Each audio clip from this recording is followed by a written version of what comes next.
Kickstart your morning with Randy Carricker, Brooke Grimsley, and Carrie Davis on the Opening Drive. Presented by Sumner One.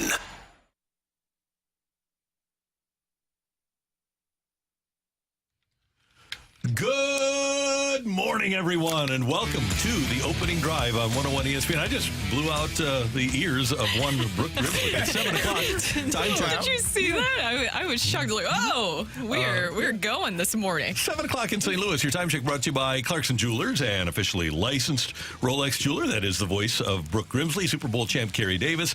Matthew Rocc, who, by the way, does not like turkey, is in the room. Uh-oh. Randy, we had a spirited conversation before we got on there. We did. We need a podcast. We do. We should. I mean, the camera should be rolling. Antonio Freeman, Stephon Diggs. And we haven't talked about Antonio Freeman in 25 years. I don't know. But, you know, conversations come up here. Here's the thing. This was all a product of the guy, Evan Cohen, who's on with Michelle and Chris Canty, talking about, because he is a Patriots fan and he has an inherent dislike of Josh Allen. And I made the point, I sent this to Michelle, I don't know if she used it, but I've always, not always, but for the last few years, I've said Josh Allen's basically Brett Favre. Last night, Josh Allen, in a loss to the Denver Broncos, went 15 of 26 for 177, one touchdown, 2 interceptions, okay? 10th game, 6th season for Josh Allen. 15 of 26, 177, a touchdown, 2 interceptions. 10th game of Brett Favre's 6th season as a starter. 18 of 37, by the way, against the St. Louis Rams. 18 of 37, 306, 1 touchdown, 2 interceptions. Those two guys have a propensity to turn the ball over. They also have a propensity to be great and be able to win a game when most mortal physical specimens cannot. I agree. Now, they both are quarterbacks that get you out of jams that they put you in. Yes, they are. Yeah, they are. Look at how great he played. Well, damn, if he played better in the first half, we wouldn't have had to play that well in the second half. I think, and I talk about this a lot, it happened with the Cardinals, it happened with the greatest show on turf after Dick Vermeil retired. Sometimes a really good team or a really good athlete will see the fundamentals of their play deteriorate over the course of time. I believe with the departure of Brian Daboll from the staff in Buffalo, that's what's happened to Josh Allen. I think Josh Allen was a better quarterback under Brian Daboll than he is under Ken Dorsey. I think the Bills have become one of the more disappointing teams this season with high expectations going in. Yeah. And just to see it play out in this way.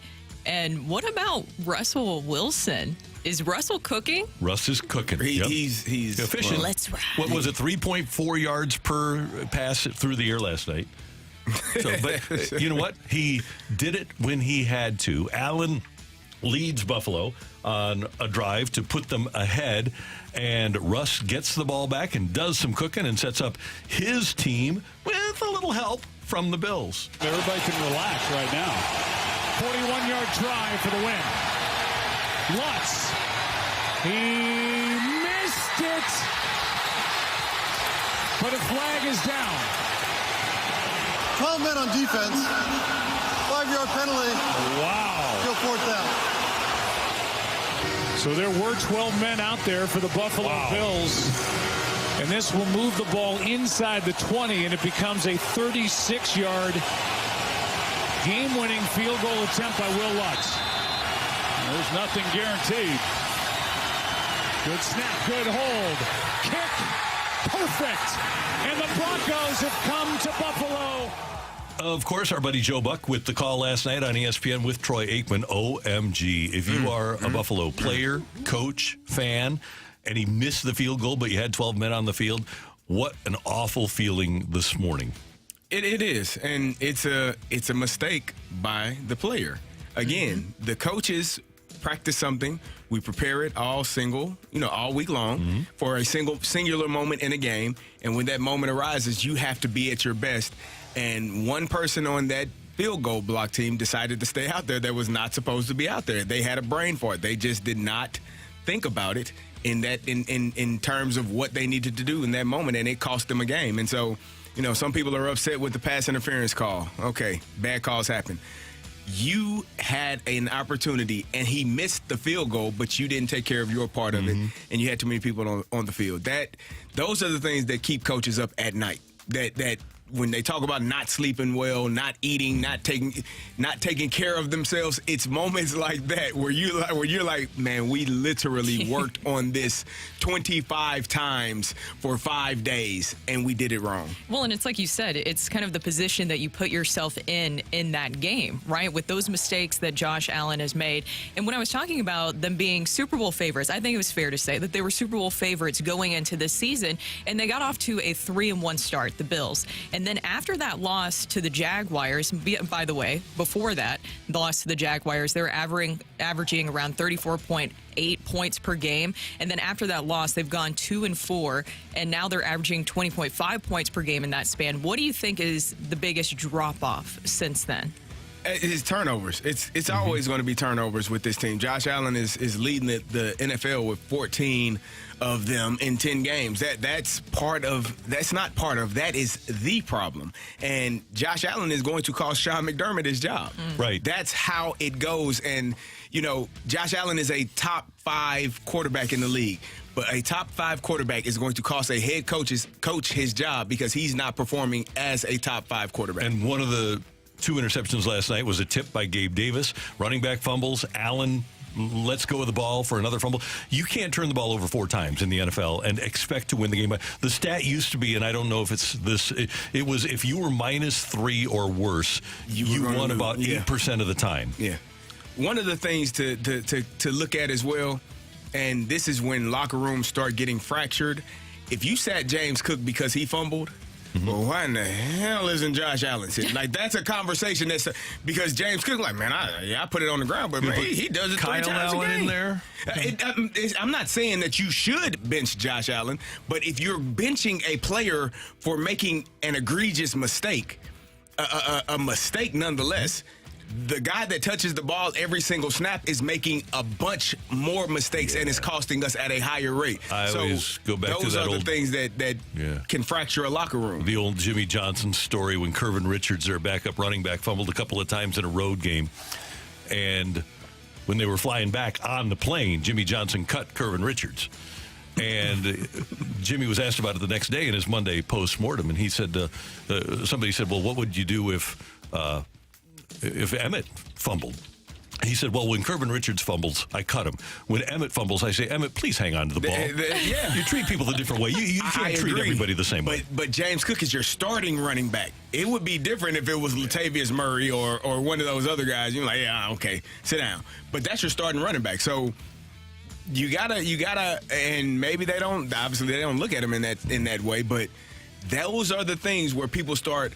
And now he goes to a teammate, man, you believe this? Like, he goes to Stephon Diggs, man, they's going to sit me down. And Stephon, man, I know he throw the ball to the other team every game, doesn't he? Like, those are the conversations that start happening in the locker room where you start to see it split at the seams. But quarterback is king, right? The quarterback who's going to have a $47 million cap hit next year is king. And guess what? He is held accountable. Yep. He may not be in the coaches' offices. He'll outlast the coaches, though. But in that locker room, trust me, what he is or is not doing on the field, everyone knows, and everyone is saying, hey, he has to be better. Right. And by the way, the Buffalo Bills window, to your point, Brooke, is closing because next was year... that it shutting? Yeah, Josh Allen's cap hit, and the NFL salary cap is roughly $200 million. Allen's cap hit goes from $18 million this year to $47 million next year. Stephon Diggs' cap hit next year goes from essentially $15 million to $28 million. So you can't have 2 players making that much allocated money on your team. That'd be 47, 57, 67, 72 of your $200 million can't go to 2 players of a 53-man roster. And here's the thing. Stephon Diggs' brother, who is pretty famous himself, tweeted something last night. Man, 14 got to get up out of there. Talking about Stephon Diggs, he got to get out of there. Yeah, and I'm sure that's not a just off the cuff comment. And they've had a conversation about that. Oh, by the way, Denver is 1 game out of a playoff spot right now. Denver won the game last night, and the Broncos are 4-5 right now. The Texans hold the final playoff spot in the AFC, and the Broncos are 1 game behind them. That is something that I was not expecting. If you would have told me going to the season, one, the Bills would be in this position right now, and that the Broncos would be doing this with Russell Wilson leading the way, I don't know if I would have believed you. By the way, I was watching the Manning cast last night, and that catch by Sutton in the end zone, that was insane. And just to see the Manning reaction, because they had Patrick Mahomes on, I'm going to be honest, I like watching Monday Night Football that way, via the Manning cast. Have you guys watched it? No, it is. Like, I watch it. This was probably a decent game, but when there's a really terrible game, you can watch the Manning cast and you can learn. Like, if you don't know football, you can learn a lot. But it's fun, too. Yeah, and they had Patrick Mahomes on it. It was so good. A lot as well. Yeah, it was very insightful, but just to see their reaction to all of it was good, too. But I don't know. Maybe we were underestimating Russell Wilson? Maybe I definitely was underestimating Sean Payton. I thought Payton was pretty much a product of Drew Brees. It seemed like it was done. Yeah. But no, they've turned it around, and they're a team that is ascending and getting better and better and better.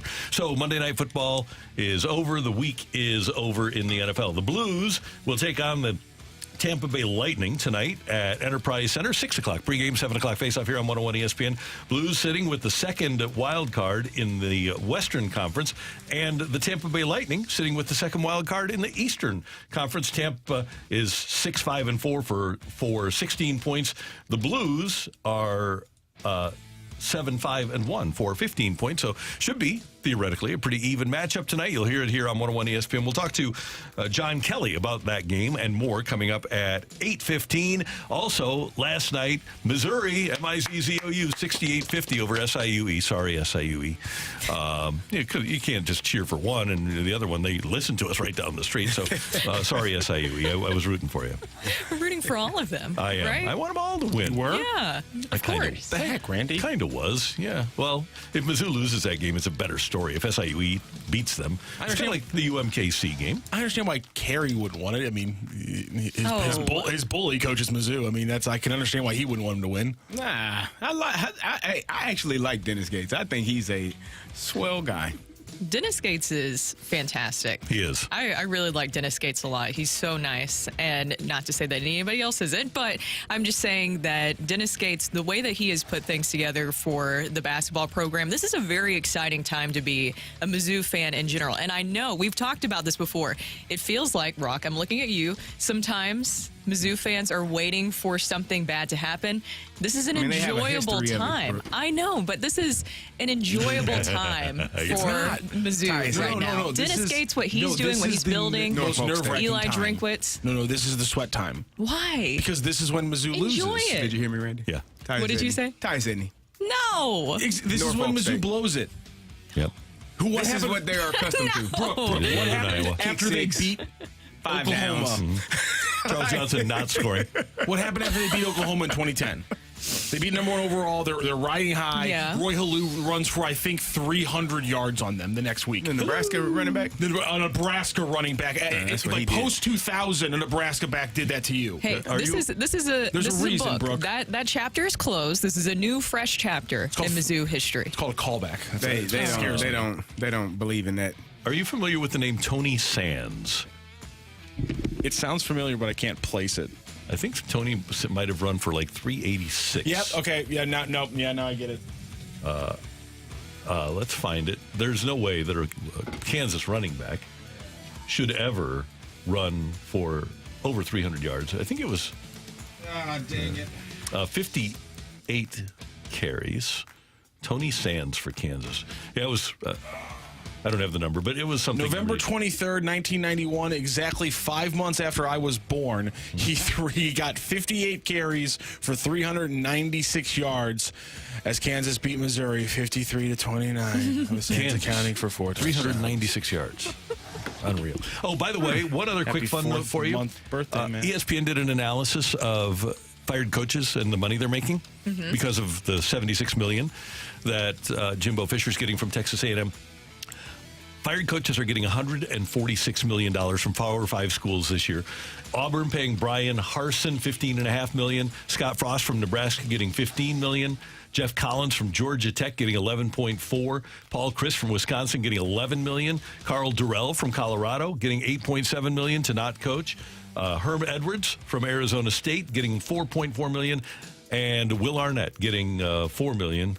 Dr. Spaceman from Mississippi State.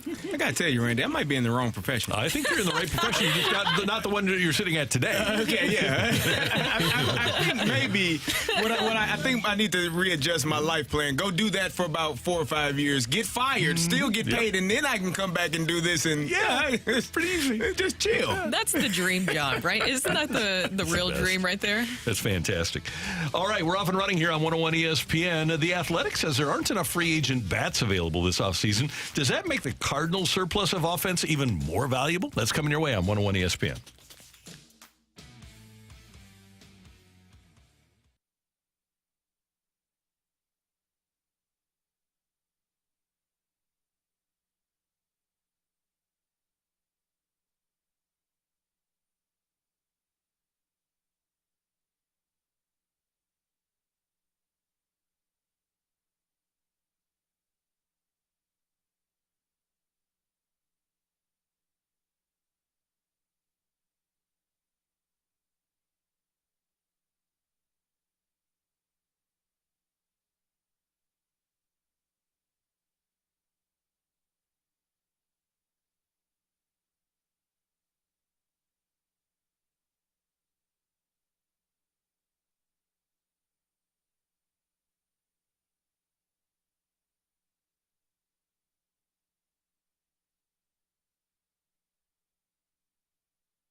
Interesting piece by Chad Jennings at The Athletic in regards to the free agent hitters available this offseason. And according to The Athletic, we'll give you the top 5 free agent position players available. Cody Bellinger, great. Matt Chapman, pretty darn good, coming off of a rugged year. Rhys Hoskins, coming off of an injury. Jeimer Candelario, never really has been great. And Lee Jung-hoo, who is projected to get 4 years and $56 million. And then you have Jorge Soler and Teoscar Hernandez. Nice players. But you wonder if, like, Hernandez is projected to get $20 million a year, 4 years and $80 million. If you are another team and you can get Nolan Gorman and have 4 years of control at a reasonable price, is it more sensible for you, especially if you have depth, looking at you, the White Sox, to try to do a trade rather than sign a big money free agent and, as Chad Jennings says, take a leap of faith with one of these hitters that are going to be expensive and may or may not wind up being as productive as a guy you could get from the Cardinals in a trade? Yeah, I mean, there's a lot of reports going on right now that teams are actually looking towards trades now because there's not that many position players available, and that's still a huge need right now this offseason for a lot of teams. So, yes, if you're another team, you're looking at Nolan Gorman and saying, yes, I want that left-handed bat. I want to bring him into my organization. The question is whether or not the Cardinals will be willing to part with that. That is something that I agree. I think that if you were going to go get a starting pitcher, you are going to have to bring up names like Nolan Gorman, Brendan Donovan, Tommy Edman, players that you don't exactly want to part with. But if you're the Cardinals and you've been snake bitten in the past with giving up trades and then they go on to be superstars elsewhere, don't you think that they would be a little bit hesitant to make a move like that? You would think so, but their needs are so well defined. And, for example, teams out there still love Dylan Carlson. And the Cardinals identified his talent as a talent that would have to be pried from their cold, dead hands at one point. So the talent is still there. I would, if I'm another team and I was going to go out and get an outfielder, I think I would probably take Teoscar Hernandez over a guy like Dylan Carlson. But there are a lot of players that I wouldn't, that I would rather roll the dice on a guy like Carlson. And it's interesting even to look at the people that make projections. Eric Neander, who's one of the best in the business. He's the Pro Bowl for the Tampa Bay Rays. He said, even at the major league level, where you think you know players the very best, trying to figure out what they're going to be the following year is still really difficult. There's a lot of lessons of humility along the way. So if you're making a projection, wouldn't you rather have the guy that's making $1 million rather than the guy who's making 20? You would. I mean, again, free agency, go and be a trade. It's a crapshoot. You don't know from year to year if a guy's going to get injured. You don't know if a guy's going to continue to perform well. All you can base it off of is their track record. How well have they done throughout their entire career? How healthy have they been? How do they perform in certain situations? Are they a guy that you want in your clubhouse and on your team that can bring the morale up? Or are they a vampire that just sucks away all of the energy from everyone on the team? All of those things, are accounted for. But at the end of the day, you don't know if a guy is going to get injured or not. And with the Cardinals, I've wrapped my mind around the possibility that Nolan Gorman could be traded. I did that, mid-season, looking at how this season was going, looking at what the need was for this team, and looking at what other teams would want most from this team. I think Nolan Gorman would be number one on their list. Assuming that he's completely healthy. I think that may be the only concern that a team would have is his health. Is his back okay? Randy, how long has he been? About a week back. Oh, no. So that would be I'm sure that's a lot of people's concern. And then you probably look at Brendan Donovan as your number 2 player on the list. That's a guy that can do a multitude of things, hits the ball really well before but again, he had to have elbow surgery. So how well does he recover from that? Tyler O'Neill, probably not high on that list because he's injured. And then Dylan Carlson, very talented. But again, is he going to stay healthy?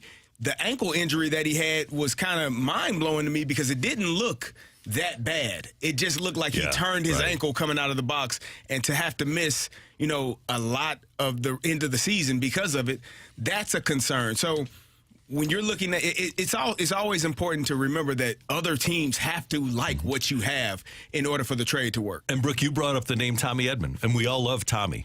But he's not a leadoff hitter. He's a number 9 hitter. And at this stage, if I trade Brendan Donovan, can I count on Mason Wynn to be my leadoff hitter? I don't really think I can. You do have Lars Nootbaar. Who can lead off for me. I think with Edman in my lineup, I don't have the length that I need. And so I can't afford to trade a guy like Brendan Donovan because then all of a sudden I'm going to have Gorman's defense at second base, and I don't think they're sure that Gorman can play a full year of second base. Now, Tommy Edman at second, and then you can mix and match outfielders and wait until either Victor Scott or Chase, is it Chase Davis? Yeah, the first round pick. Chase Davis. Wait till those guys arrive. Yeah.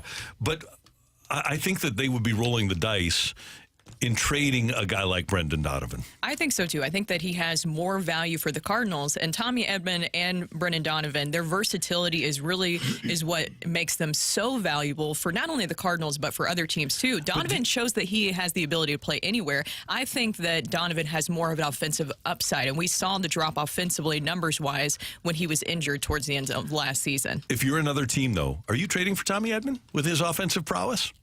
Probably not. He's a nice, versatile player. He has 2 years of control, which is always helpful. I'm not. I'm probably. That's why I didn't mention him. I don't think he's extremely valuable to the Cardinals because he's their best center fielder and their best second baseman, and you can figure out where the heck you want to put him at. But I don't know that he's more valuable to another team in comparison to those other guys that I named. He's last year had a 307 on base, so he can't lead off for you, and he's got a career 726 OPS, which is fine for a number 9 hitter, but he's never going to slug for you. As a matter of fact, if you look at his career of the 5 full seasons that he's played, 3 of those have been sub 705 OPSs. This past season, he had a 690. The 705 this past season, he's also had a 695 and a 685. So I just don't know if I were another general manager looking for a bat, air quotes, if he would be a guy that I would pursue. For me, I'm with you, Kerry, and I think all of us agree that if I'm a general manager from another team, Nolan Gorman is the apple of my eye on the Cardinals. It's going to be the apple of everybody's eye, right? And the only way that you would be even considering moving Nolan Gorman is because you would be getting something big in return. We've already got some texts coming in where somebody from the 636 said, I just don't think you can trade Gorman. Although I understand the Cards need pitching, I think the Cards would regret trading Gorman more than Randy A.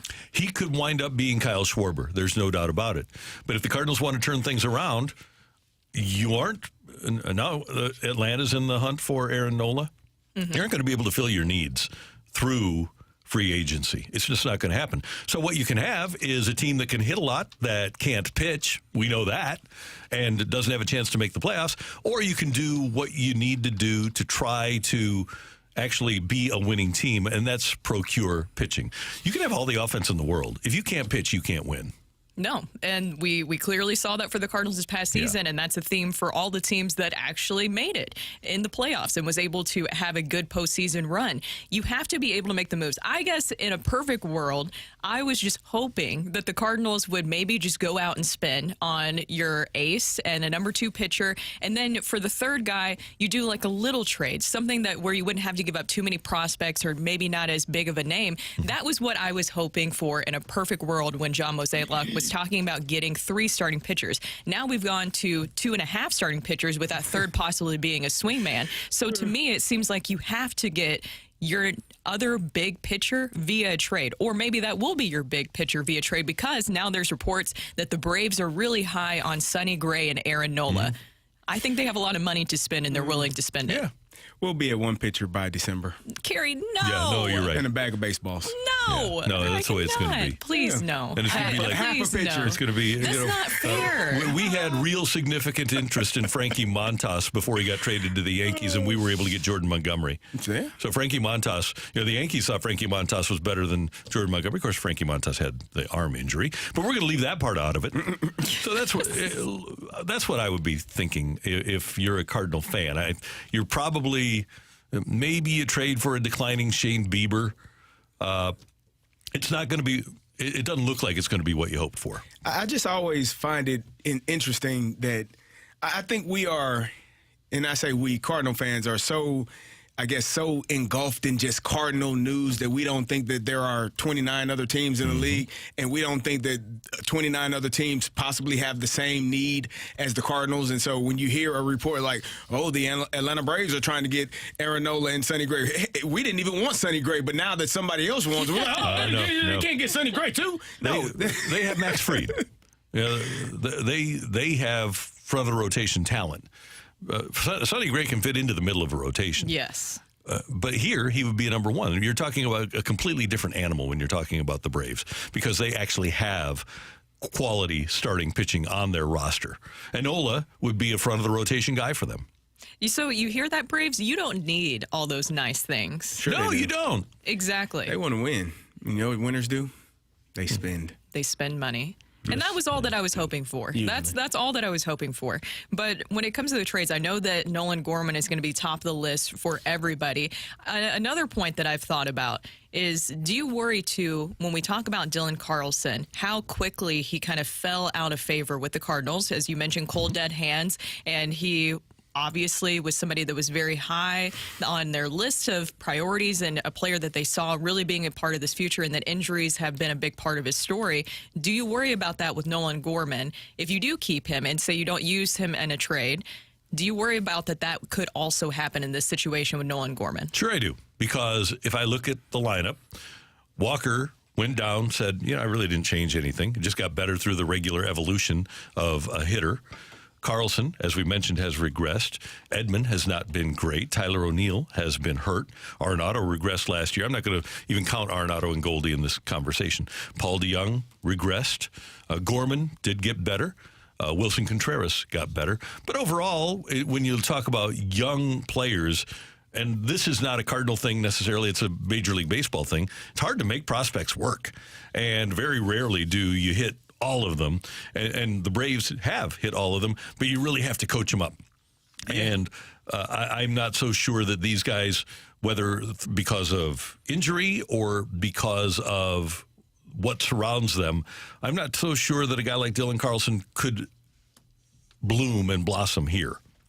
Development is one of the key components to your team getting better. If you can draft a guy and scout him and recruit him and get all of those things, those are all the things that they did to get to that point. What do you do in terms of your organization to get the most out of that player? He needs to develop. You have to teach him, coach him, and cultivate that so that he's a better player.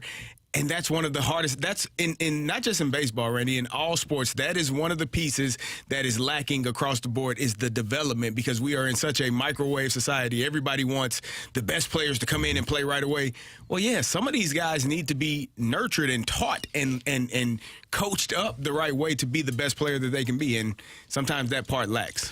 The winter meetings are less than a month away, and it'll be fun to watch what the Cardinals and John Mozeliak and Gersh and the whole gang do. It is the opening drive on 101 ESPN, and there's a controversial Blues trade rumor rumbling around. Don't know if there's any validity to it, but we're going to ask you and ask us, would you? Next on 101 ESPN.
Hey, if you're thinking about getting a new car and you're driving around in your old car and you are not getting a new car because you say, well, I can't get credit, you can if you go to autoloanpro.com. Life can put good people in bad circumstances, and your credit might not be the best, but you can still get credit. And instead of just selling you a car, the Auto Loan Pro is going to help you get your life and your credit back on track with little to no money down. And here's the cool thing. You don't just go into a dealership You shouldn't, like I have, go into a dealership and say, okay, I'll just accept whatever financing you have.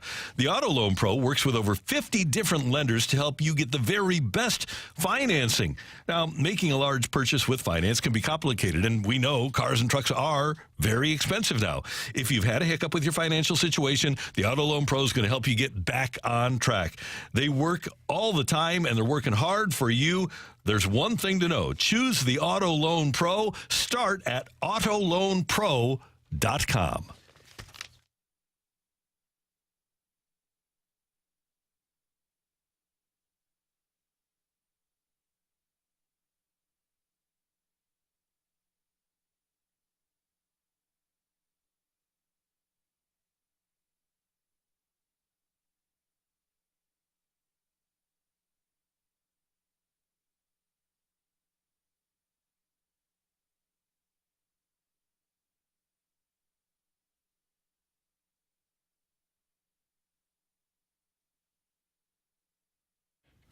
This is Rocky with your Sports Center update, driven by Johnny Londoff Chevrolet and Johnny Londoff Autoplex. Last night in Monday Night Football, a surprising victory for the Denver Broncos, 24-22 over the Buffalo Bills. Also last night, local college basketball, the Missouri Tigers bounced back from a rough loss against Memphis with a 68-50 win over SIUE. Coming up tonight here on 101 ESPN, it's the Blues back in action facing off against the Lightning. It's a 7 p.m. puck drop, which means you'll have the pregame show right here at 6 p.m. on 101 ESPN and 101ESPN.com. That is your Sports Center update, driven by Johnny Londoff. Find your road and shop 24/7 at Londoff.com and LondoffAutoplex.com. Are you kidding me?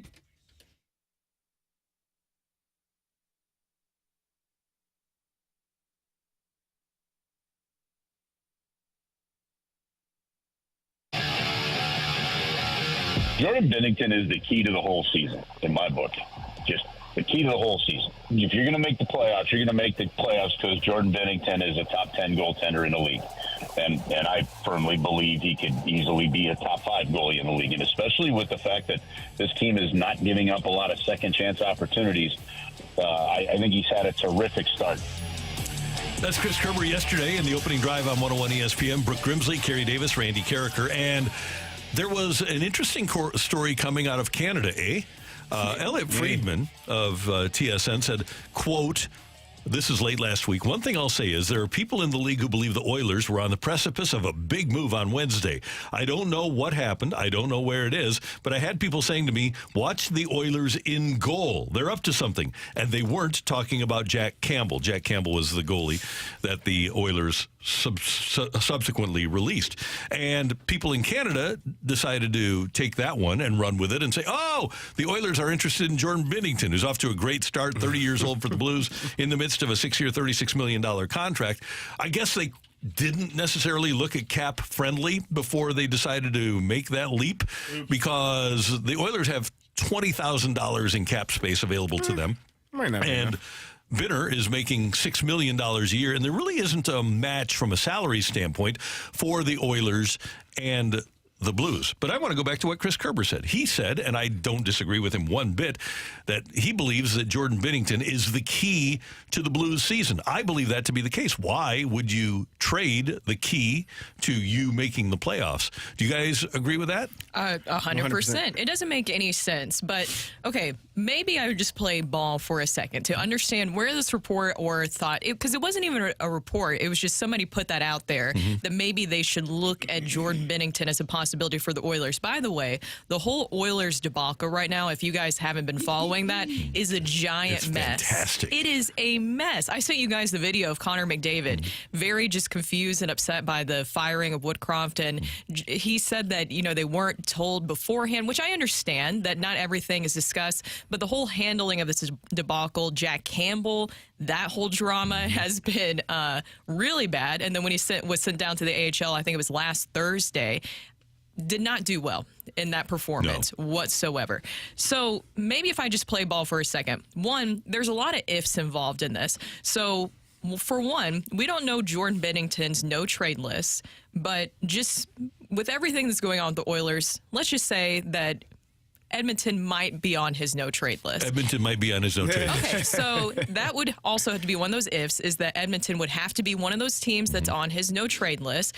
Also, by the way, Jack Campbell is not as expensive as Jordan Binnington. As you mentioned, there's a price issue there. Jordan Binnington's contract is a lot more. Also, by the way, if the Blues, for whatever reason, decided to move Jordan Binnington, who is going to be the other goaltender other than Hofer? You need more than one goaltender, and I don't think that you're going to get Skinner from the Oilers and Campbell, all that different situation. That's not going to play out. There's too many just questions, and I don't see any possibility of this ever playing out. So I felt like it was more clickbaity than anything to maybe just rile up Blues fans, because what would you get?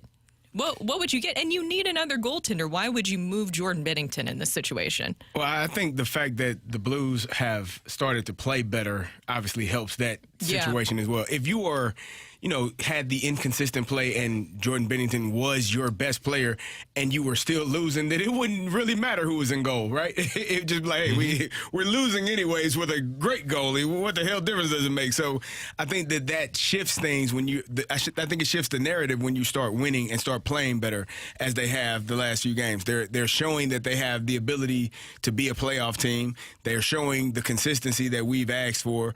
Now, continue to do it, because again, they won 4 of their last 5 games, which is outstanding. But again, that was one of the concerns. Are you up one day, down the next day, up, down, and not knowing? I think these rumors can be put to bed now, like I said, because the Blues are playing so well. And let's point out as well that making the playoffs is a big thing for the Blues. When they didn't make the playoffs last year, that's a big financial hit. And the primary reason that the Blues are able to spend to the cap is because they get money. They get a pretty substantial gate from home playoff games. Even having 2 or 3 home playoff games is a huge financial boon for the Blues. If you trade a lot of players on this team, but I would say mostly Jordan Binnington, you are trading away the opportunity to make that money. All due respect to Joel Hofer, but can you really put Joel Hofer between the pipes and say, okay, over the next 70 games, he's going to play well enough for us to make the playoffs? I wouldn't want to count on such an unknown to do that for me. No, not whatsoever. I'm giggling over here at some of the texts we got in. Somebody texted it from the 618, Jordan Binnington for Connor McDavid. Straight up, I'll take that. LOL. Luckily, they put an LOL, so I knew that. Leon Draisaitl, we can do that one. That one might be more feasible. No? Could do it. You would you do that? 1 for 1, because at that point, I think Jordan Binnington is awesome. But you're talking about 2 of the 5 best players in the game, probably. Yeah. I think you have to look at it. But again, do you do that because the goalie is the most important position? We're going to score 8 goals a game, Randy. Okay, so let's do it. What if the other team scores 10? That's what I was going to say. We're not the San Jose Sharks. We're not going to give up 10. There's some issues that might arise, Carrie. I don't know about that. I don't know. You give something, you got to get something. You give up something, you got to get something in return. And Evan Draisaitl, not Evan, Leon Draisaitl, he is a playoff stud, too. He's a really good player in the postseason. So I would think that there would be a substantial amount of interest if the Oilers would ever want to go there. I would think that there would be many teams standing in line with massive offers to get McDavid 1, Draisaitl 2. I just think that this is like more fantasy than anything. I don't think there's any way the Blues, right at this moment, part with Jordan Binnington. It just doesn't make sense. I know that anything is possible. I just don't see the possibility of this panning out for the Blues and the Oilers. Do you think that the conversation has shifted from last year when everyone was frustrated with his antics and, oh, yeah, this guy's a problem? If this were the conversation last year, would more people be on board with trading Jordan Binnington last year as they are right now? Because they just weren't. A lot of people around the country, don't blame them, but they just didn't watch every game and didn't understand the incredible stress that he was under with all the backside goals and the goals that he had no chance of saving. And now he's making the saves because the defense is helping him out. It's amazing what 6 to 7 months can do for a it is. Perception of a person. By the way, Draisaitl, this past playoff, he played in only 12 playoff games, led the league with 13 playoff goals in 12 games, 13, 5, 18. The year before, he He played in 16 playoff games, 7 goals, 25 assists for 32 points in 16 games. In his career, Draisaitl, 49 playoff games, 31 goals, 46 assists for 77 points in 49 playoff games. That's pretty good. How many power play goals does he have? Because that might be worth it. That. Yeah.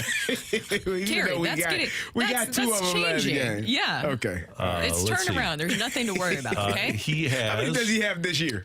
He has 5. Oh. See what I'm saying? Last year he had 30. Yep. Oh. What are we doing Then- here? 52 That would goals, be 30 helpful. power play goals. 2 years before that, he had 17 each. He's 137 career power play goals for Draisaitl. Pretty good. You got to give up something to get something. Just saying. Coming up, get your text into the Air Comfort Service text line, 314-399-9646, 314-399-YO-HO. We have Take It or Leave It next on 101 ESPN.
When I talk to you about companies, I like to talk to you about great local companies, and that's what Mentality is. They're a great local healthcare facility dedicated to helping men perform their very best. At Mentality, they're going to restore your testosterone level. And you say, Randy, what's that mean? What does testosterone do for me? Well, testosterone is something that provides you with energy. If you are fatigued and tired all the time and beyond the age of 30, you could be dealing with low T. As a matter of fact, you probably are.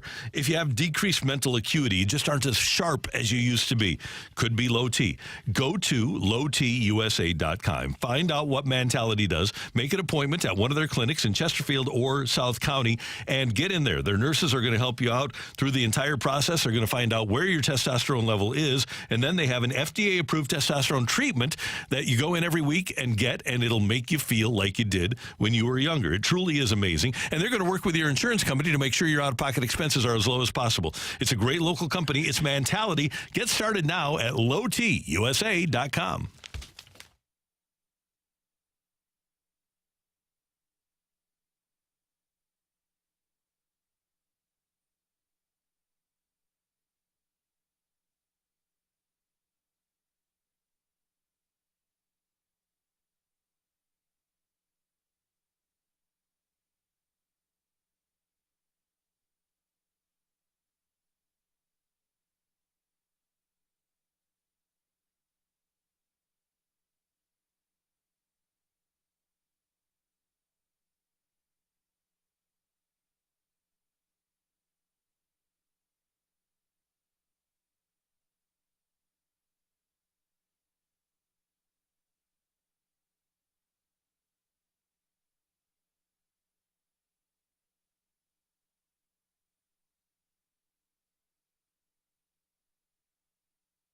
Take it or leave it. Want to say something? Put it out there. If you like it, you can take it. If you don't, send it right back. Get your text into 314-399-9646 and give us your take it or leave it. Brought to you by Gloria Lou Realty. Visit GloriaHasTheBuyers.com and start packing. That's my final offer. Take it or leave it.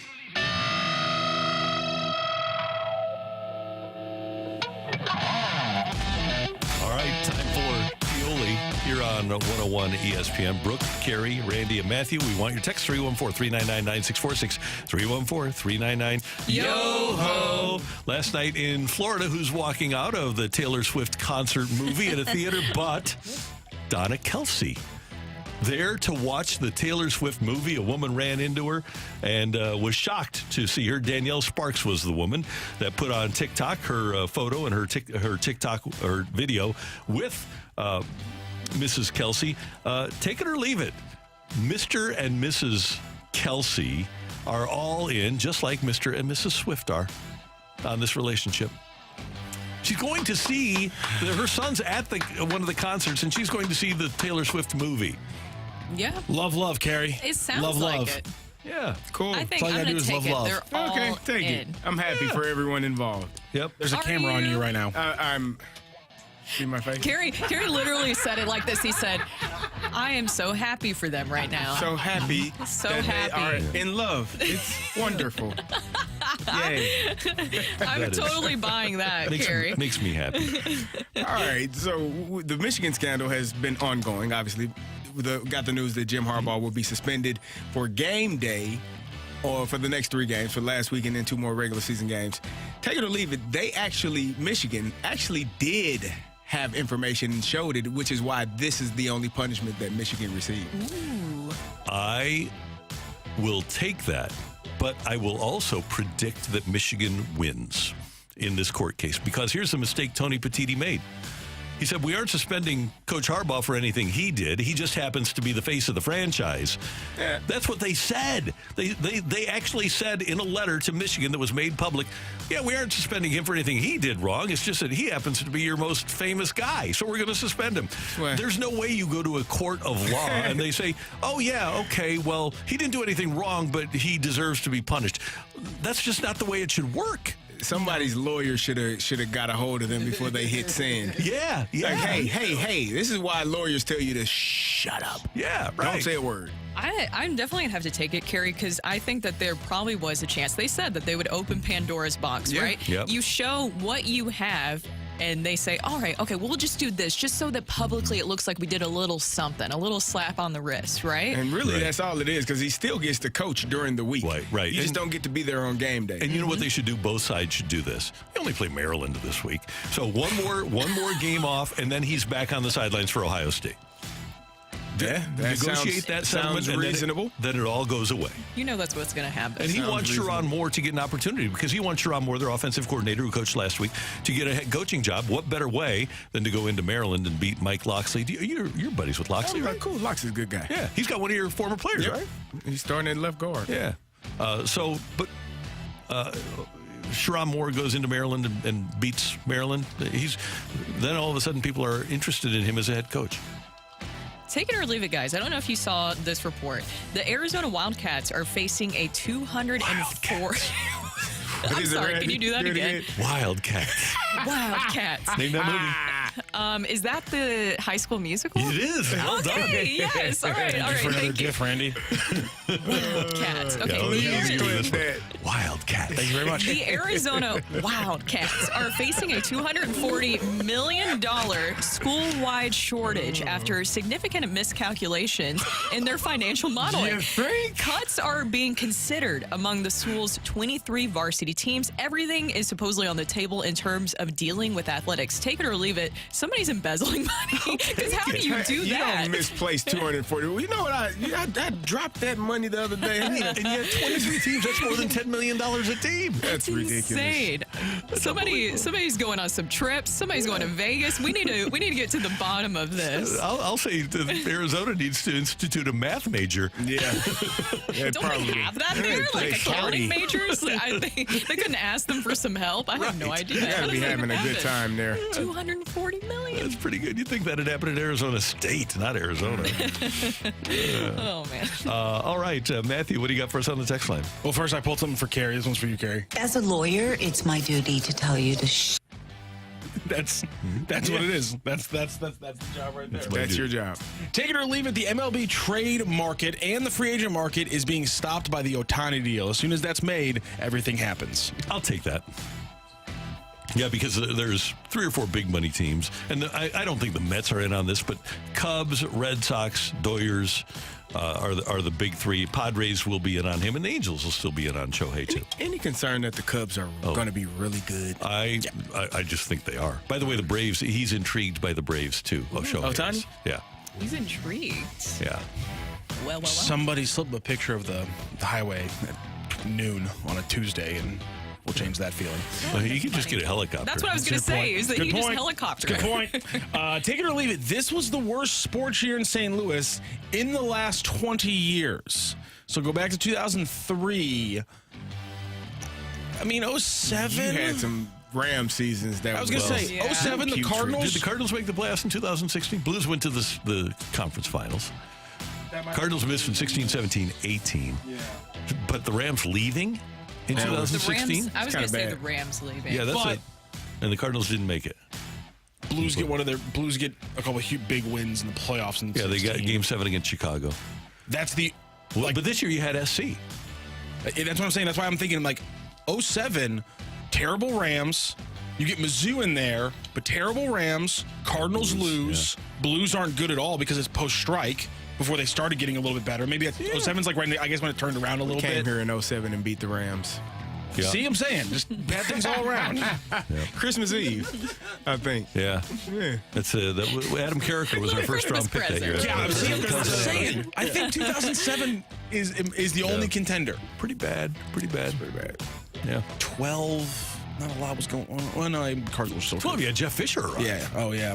Take it or leave it. Well, that might have been the year then. Take it or leave it. The Blues are legit playoff contenders, and last year was a fluke. Take it.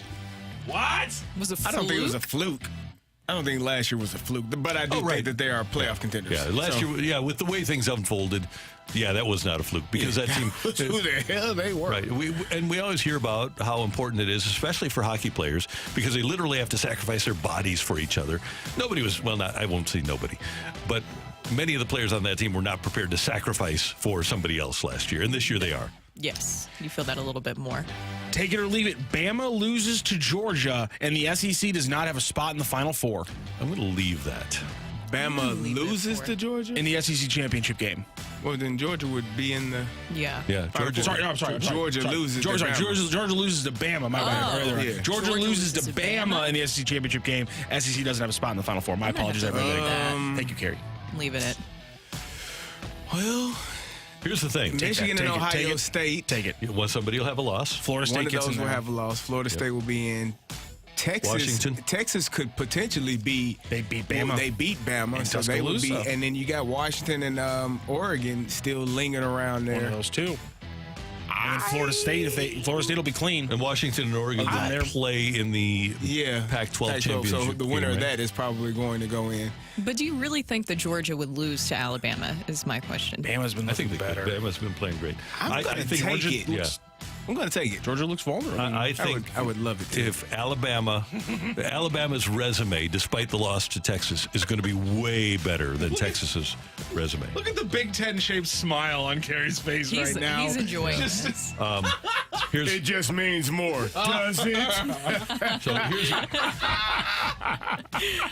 Alabama has a win against Ole Miss, number 15. They had the win against number 17, Tennessee. They had the win against number 14, LSU. They've got Kentucky, Missouri, Chattanooga, Auburn. This is Bama. And then Alabama. They would beat Georgia. That would be, in my opinion, a better resume, despite the fact that Texas did win at Alabama. But Texas's wins are against number 14, Kansas, number 12, Oklahoma, and number 23, K-State. That's it. So I would say that Alabama's resume would be much better than the Texas resume. The Alabama Crimson Tide have no way into the Final Four unless it's just mayhem over the next couple of weeks. If everybody, does their job and wins how they have been, Alabama has no way to make it in, I don't think. I feel like it's just too many teams in front of them. No, it makes sense. Because again, unless Texas stumbles against just absolutely a nothing schedule, that's the only way you do it. Because if Texas wins out, and they'll have like a 50-point win in their conference in their championship game, so that'll buffer them too. If Texas wins, you can't put Alabama in over Texas. No, I don't think you can rationalize it because they beat Alabama at Alabama. But they're a better team. So one game is what's going to determine that. You're not going to look at the rest of the schedule and the rest of the quality of the I'm going to look at head-to-head matchup when they played. If Alabama lost to Texas, I would say that Texas is better than them. Now maybe they were better on that day, but they were better, and so I don't see how you would be able to put a Georgia team and Alabama team leapfrogging a Texas team, and they both have one loss. It'll be interesting to see what the committee thinks of that. If the committee actually had Bama jump a Texas team, I would just turn off football. It would be hilarious. But haven't we seen things like that before? The whole season. If you've watched Alabama a lot and Texas a lot, I think any rational observer would say that Alabama's a better football team. Texas just lost. Texas lost to. Wait, he's back. Yeah, but I thought they lost like a running back or somebody on their offense. Yeah, they're running back. Yeah, they just lost their running back. So I mean, does that? Do you take that into account a little bit when you talk about the full scope of the season? No, they don't look at that. I think they will. They were going to look at Harbaugh not being on the sidelines for Michigan last week. I don't think so because the committee does. No, well, they consider how a team plays with or without a player. Well, like for example. And do they not consider some things? When Cardale Jones was the quarterback for Ohio State, they put Ohio State in there despite the fact that he was their quarterback. Well, Ohio State was the best team all year, and they were on their third quarterback. So, assumption would tell you, hell, you've done good enough thus far. Maybe this guy is good as well, and they won the national championship with him. The problem with the BCS was that it was all computer, and that's what the committee does use the eye test. That's why the committee's in place. Yeah, I don't. I think it'd just be hard for Bama to get there despite winning out, and if everybody else wins out. Yeah, they would need a loss by Florida State or a loss by Texas. Otherwise, they're fine. If they win out, because Michigan or Ohio State will have a loss, and Washington or Oregon will have another loss. Man, if Washington wins, they're undefeated and they're in. Right. So you would have Georgia would be out. So you'd have Michigan or Ohio State. You'd have Washington or Oregon.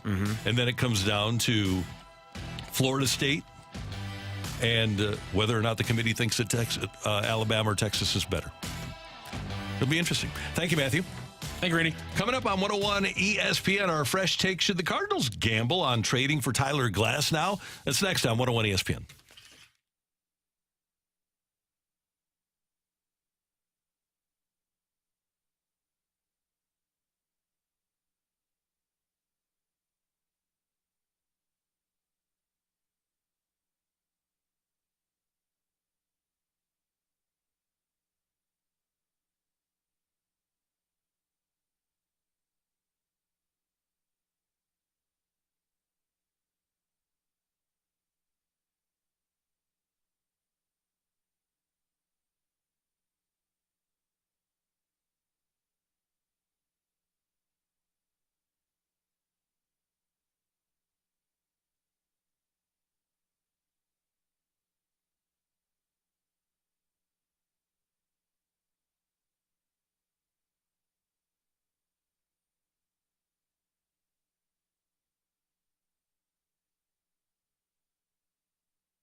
My friend Jordan Krugman, fellow 1980 Parkway North alum, is the health insurance guy, and he's the best in the business.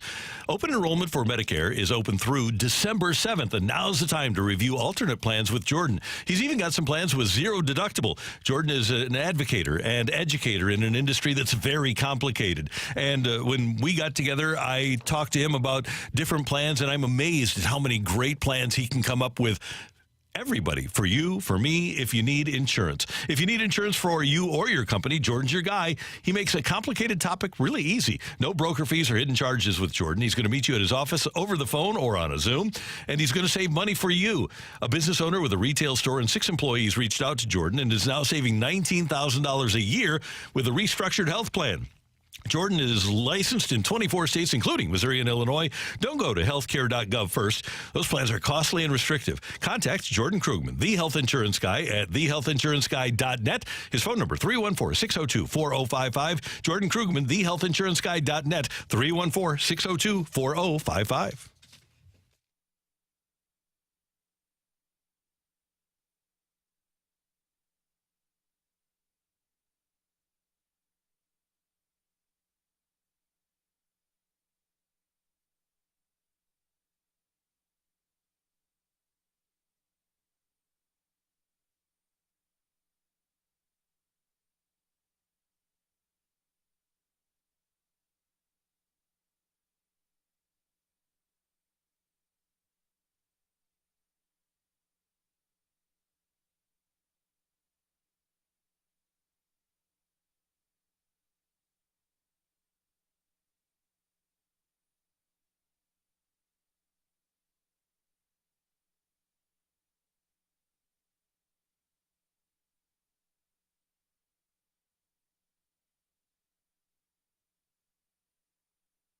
The day's top stories. It's the Opening Drive's Fresh Take.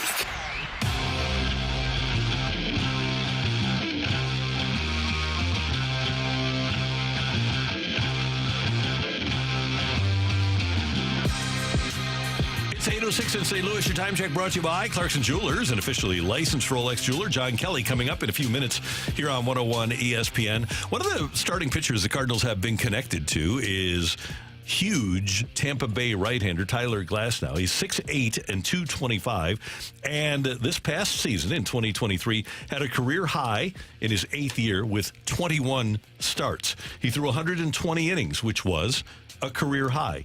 He went 10-7 with a 3.53 for his career. Glasnow is 30-27 with a 3.89 career earned run average. However, since he got traded to Tampa in the deal that brought Chris Archer to the Pirates, Glasnow has pitched in 11 games, 12 games. He did pitch in 11 in the COVID season, then 14 starts in 2021, 2 starts in 22, and then 21 this year. He's due $25 million this year before he enters free agency. He is exceptionally talented, and maybe the injuries are behind him.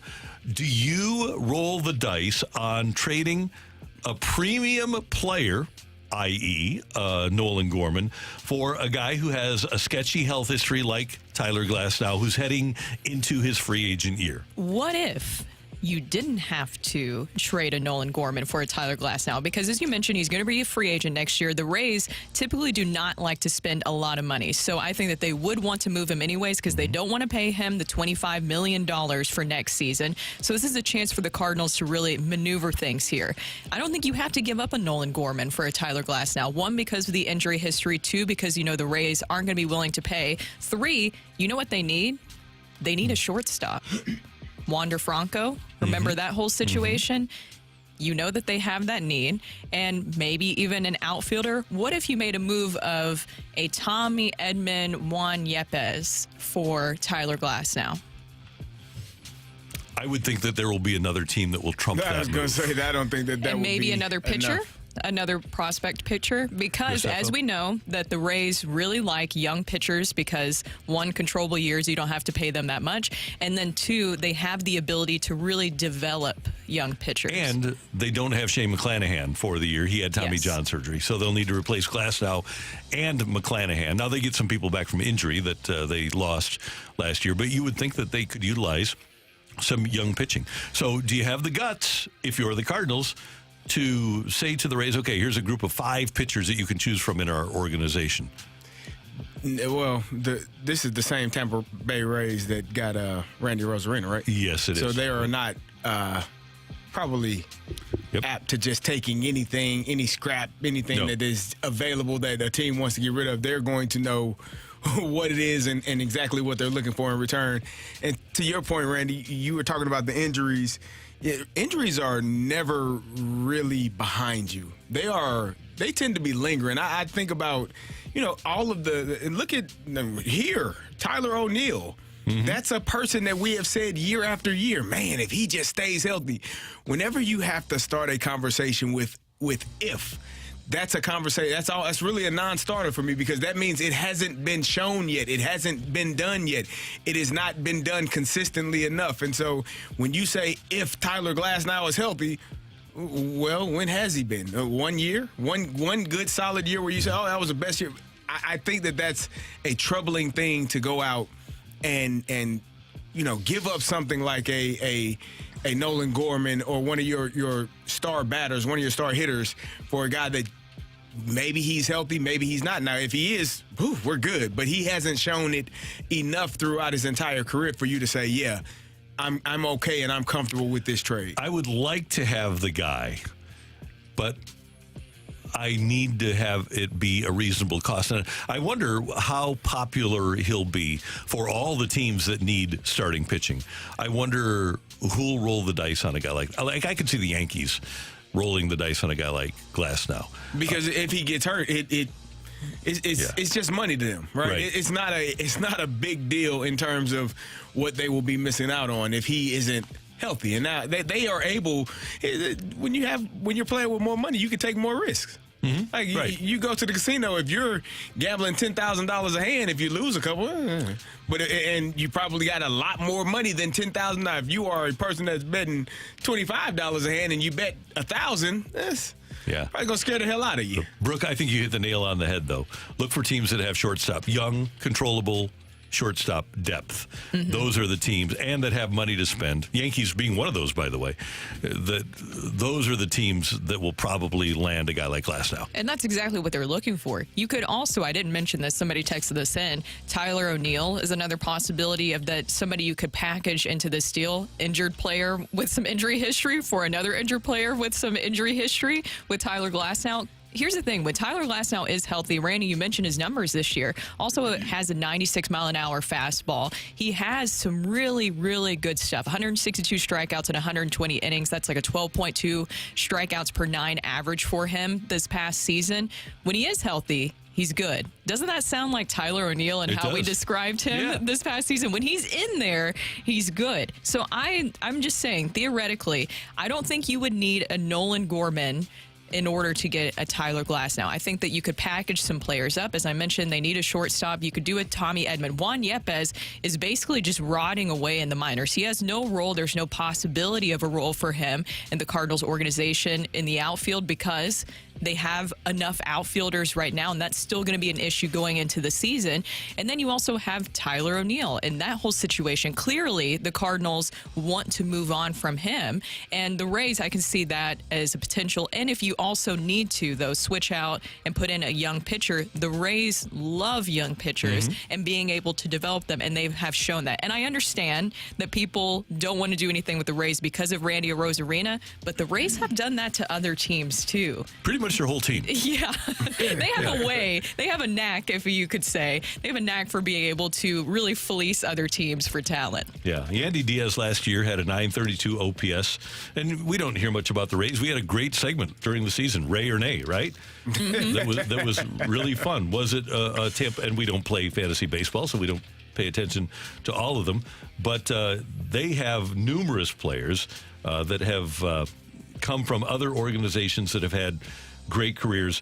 Yandy Diaz had a 932 OPS last year, traded to Tampa as part of a 3-team deal in which the Tampa Rays sent cash to Seattle, Jake Bowers to Cleveland, and then the Mariners moved Carlos Santana in that deal. But basically, they gave up Jake Bowers and cash in exchange for Yandy Diaz, who's now their regular first baseman and had a 932 OPS last year. They've got a million guys like that. Christian Bethancourt, their catcher, had a terrific year last year. They got him cheap. They got Brandon Lowe from the Rangers, and he had a really good year for them. Josh Lowe, the outfielder. They've just got a ton of players, and they're really good, and they're going to continue to be good because of their evaluation acumen. Yes, I can see the Cardinals maybe making something work with this, because I don't believe that maybe they would want to part with a Nolan Gorman. I know that his name has been brought up, but in this situation, you could avoid that possibly with this trade. Moving Nolan Gorman, I need a horse. I need somebody who's 180, 190 inning guy that's done it in the past. Now. Exactly. Yeah, I mean, again, I think that I always just keep saying the teams are going to want the players that you want on your roster, not the guys you're looking to get rid of, generally speaking. Yeah, right. So, it's wonderful to think that teams are valuing Tyler O'Neill in the way that maybe he should be valued if he were healthy, but I doubt that they are, because he ain't been healthy. Put him in a package with a nice little bow. You add some extra things in the stocking, you know? Have to put a lot in there. And I believe Thursday is the day to tender. I would not be at all surprised if after the general managers meetings last week, if the Cardinals got an idea of what the value of Tyler O'Neill was, and if they would non-tender him. Now, I don't even know why we have this conversation, because Wilking Rodriguez is no longer on the 40-man. We missed that. I'm surprised you didn't lead the show with that today. Should have. Yeah, he was non-tendered. Finally happened. They tried to outright him, and he elected free agency. So. Finally happened, huh? Sunshine,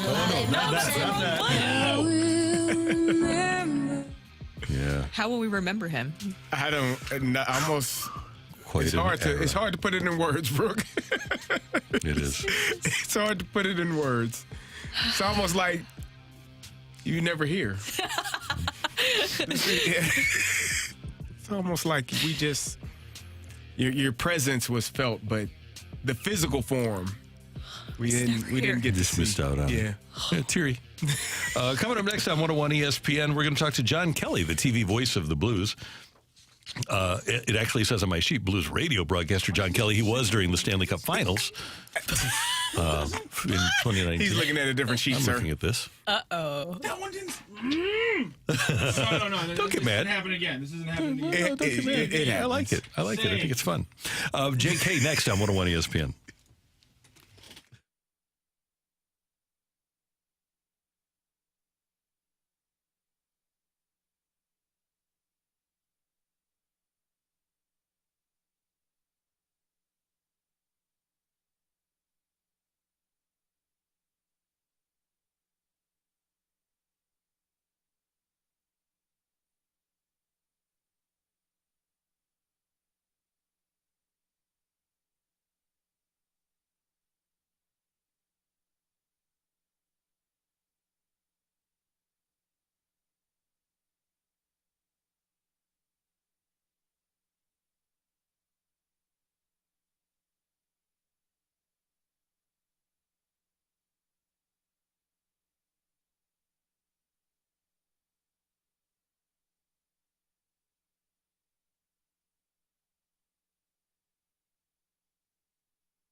If you are thinking about a tantalizing lunch today, I want you to head to the Fenton Bar and Grill. They have my favorite burgers in St. Louis at the Fenton Bar and Grill.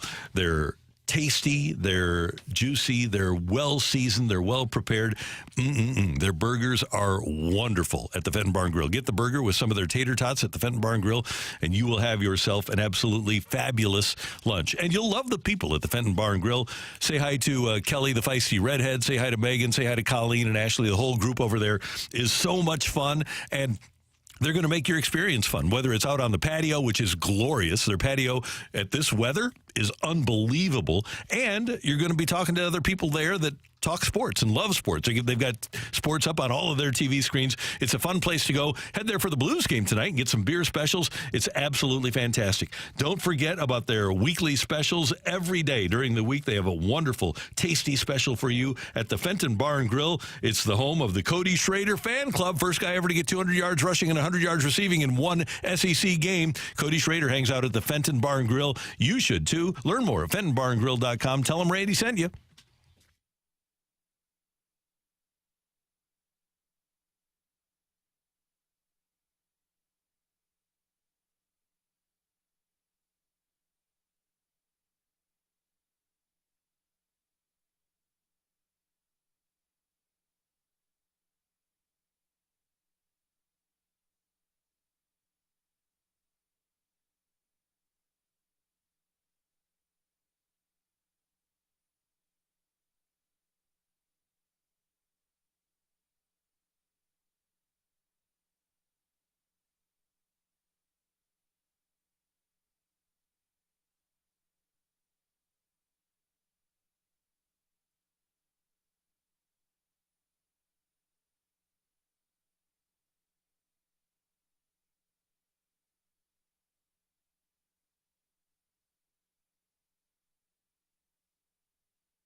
Talking everything St. Louis Blues as we head into the Blues Booth. Presented by Boardwalk Hardwood Floors, a proud partner of your St. Louis Blues. Find your perfect new floor at our 4 convenient locations and online at BoardwalkHardwood.com.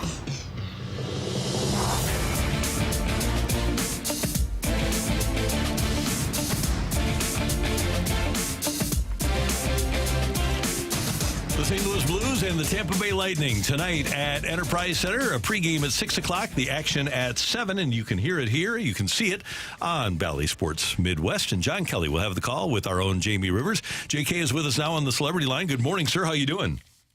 Great, guys. How are you? Everything's good. This has been a fun 5-game stretch. John, as you look at it from high above ice level, what do you think the biggest difference has been over the course of the last 5 games in which the Blues have gone 4-1? Well, I guess, really a couple of things, Randy. They continue to play really good defensive hockey. They won a couple of games 2-1, and then they exploded for, 6 goals against the Canadians 10 days ago, and then, of course, 8 goals on Saturday in Colorado. So it's really not just one thing. I think that probably the biggest thing is that, they're finding more consistency because they're becoming more confident. And, success breeds success. So I think that obviously it was only a matter of time before players like Buchnevich and Schenn scored some goals. And obviously Buchnevich had only scored 1 goal until the other night. So it's great to see. But I guess that it's not one thing on the ice, but overall I think it's a more confident team right now than it was 2 weeks ago. JK, as you mentioned there, Pavel Buchnevich was able to have a breakout game, getting the hat trick, and he hadn't scored in 7 games prior to that. What did you feel like? Was that just a huge sigh of relief, you think, for Buchnevich to be able to do that? Because I think he's a player that a lot of people were looking to going into the season to be kind of the engine that drives the Blues offense. Yeah, certainly one of the key parts of the engine, and he had even come out a few days earlier and was really hard on himself after, I believe, the Winnipeg game when he missed a wide-open net on a power play, and he was really hard on himself. So, like any player, you want to produce if that's your role. And this is a guy that had, I think, 26 goals last year and 30 goals 2 years ago. So he can score, and he wants to score. And, he's playing with top players again. So it was great to see. And also the hat trick, a little unique that he got it on special teams with 2 shorthanded goals and a power play goal. So he's a big part of special teams, and obviously The Blues, as we know, finally scored a power play goal after going 1 for 34, or 35 rather. They actually had 2 the other night, so that was great to see as well. JK, the Blues are playing much better. The defense, as you said, was really good to begin with. Do you think it just took some time for them to adapt to their style of play from last year to this year that was slowing them down on the offensive end? I don't know, Kerry. It's a tough question, and I think you asked me last week. Are they working too hard on defensive work and things like that that's affecting their offense? And I think my answer was no, I don't think so. But they did spend most of their training camp on drills designed to be a better defensive team and their new system. Maybe that's a small part of why they got off to a slow start. But I don't really know. Maybe it's just one of those things where out of the gate they didn't score a ton of goals, and things like that are cyclical. But I do know that coming into the season, they had a lot of players on their team that have been 20-goal scorers, and it's not like they're 40 years old. So these guys haven't forgotten to score. Maybe it was just one of those things where some guys got off to slow starts for whatever reason, and now they're catching up, and water finds its own level, right? So I think that's probably it, more of a bit of a fluke than any kind of systems thing or something like that. I think it's just it was a matter of time before they broke through, and obviously they did the other night. One of the other things that I think was troubling to Blues fans was the number of shots on goal that they were getting. They've brought that number up a lot in the last few games, and specifically the one-timers. What are you seeing from them just being more aggressive in the offensive zone? Yeah, that certainly is a factor. And early on, they were passing up way too many shots, and especially on the power play, overpassing and things like that. So they've simplified things. And, yeah, I think that is a key to scoring more goals is that they are directing a lot more shots on goal, and that's leading to more goals. So I think that's a good point, and obviously they need to continue to do that. There were some games where the Blues had 20 shots, so that's just not enough. So that obviously, they got 42 shots, I believe, the other night. That's obviously a really good number. JK, let's talk about the 2 Blues Hall of Famers that went into the Hall of Fame last night, both Ken Hitchcock and Pierre Turgeon. Starting with Turgeon, the Blues have had so many great players in their history, and I think maybe because of that, having people like Wayne Gretzky and Grant Fuhr and some of those all-time greats in their employ, in addition to the Hall of Famers that were here for a long time, sometimes I have a tendency to overlook Pierre Turgeon, who was one of the best Blues players ever. Yeah, I mean, a guy that had, I think, 514 goals or so, and until last night had the most points of any player not in the Hockey Hall of Fame. So it was long overdue. I don't know Turgeon personally, Randy. I was not announcing the games here, but I know that Jamie Rivers, talking to him the other day about Turgeon, he said he's simply one of the best teammates he's ever had, and a great person off the ice. So it's really good to see. I thought his speech last night was really good, and he did a great job. So a former first overall pick of the Buffalo Sabres had a great career and certainly deserving to go in the Hall of Fame. It was really nice to see last night. And then I mentioned this yesterday on the show, and John, you've been around 500 more coaches than I have, but I learned so much hockey from Ken Hitchcock, just being around the rink and hearing his post-practice talks, and he would give all of his time. And I know you guys had a more intimate relationship with him, but what a brilliant hockey mind Ken Hitchcock is. Yeah, he really is. He's one of those guys, Randy, I compare him to Scotty Bowman in that when you talk to him and he just wants to talk about the game, and he loves the game so much, and he's so interesting. And it's 24/7 with him, and that's all his life is the game of hockey. And quite honestly, I mean, he's 4th all-time in wins. He won the one Stanley Cup in Dallas. It's really almost a fluke that he didn't win more because he had some great teams in Dallas. He lost in the final, of course, in 2000. And then, look at all those great teams he had with the Blues. The best year obviously was 15-16 when they went to the 3rd round. He could have won a cup with St. Louis, but obviously a great career. Grew up in hockey rinks. His dad used to drive a Zamboni in a rink in Edmonton. And, as you said, a very interesting man, and I'm very happy for Hitch. JK, we will be tuned in tonight, Blues and Lightning, and you and Jamie Rivers have a fun time. We'll see you later. Okay, thanks, guys. Appreciate it. Thanks, John. John Kelly, TV voice of the Blues here on 101 ESPN. By the way, Pierre Turgeon played here in St. Louis from 96-97 through 2000-2001, 327 career games for the Blues, 355 points, better than a point-a-game guy for the Blues, 134 goals, 221 assists. And for his career, 1,294 games, and he was more than a point-a-game guy, 1,327 points. Just a great player and one of the more iconic goals in Blues history as they won a Game 7 in Arizona in 2001.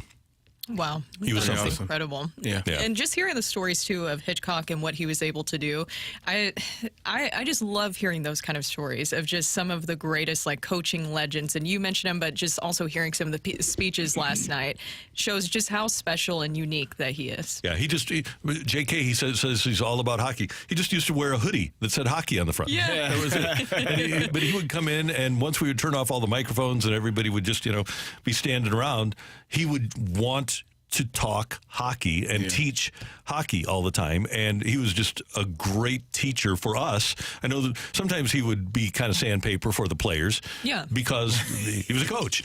But he is a brilliant hockey mind, and the Blues are fortunate to still have him on their staff. He's a mentor to Craig Berube. He coached, Berube was on his staff in Philadelphia, but he and Doug Armstrong are exceptionally tight. So he's a great guy to have in your organization. Yep, definitely. You have guys that have been around that long, it definitely helps. And you know what? When things were not going great, he's like one of the biggest movie buffs ever. So if things weren't going great and you had him on the show, you just talk movies. And he was a great movie reviewer. Yeah, Still is. I can see that. The Blues have such a strong alumni base, and I think that's something that stands out amongst the other teams. No doubt about it. That's Brooke. That's Carrie. I'm Randy. Coming up, The Fight on 101 ESPN. Matthew, you need a fighter? Text in 314-399-9646, 314-399-YO-HO with your name and the word fight, and maybe Matthew will pick you to fight me next on 101 ESPN.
So tomorrow we have our big Hubbard Radio Thanksgiving lunch, and everybody is supposed to bring a side. And so I'm bringing carrot cake on the Traeger.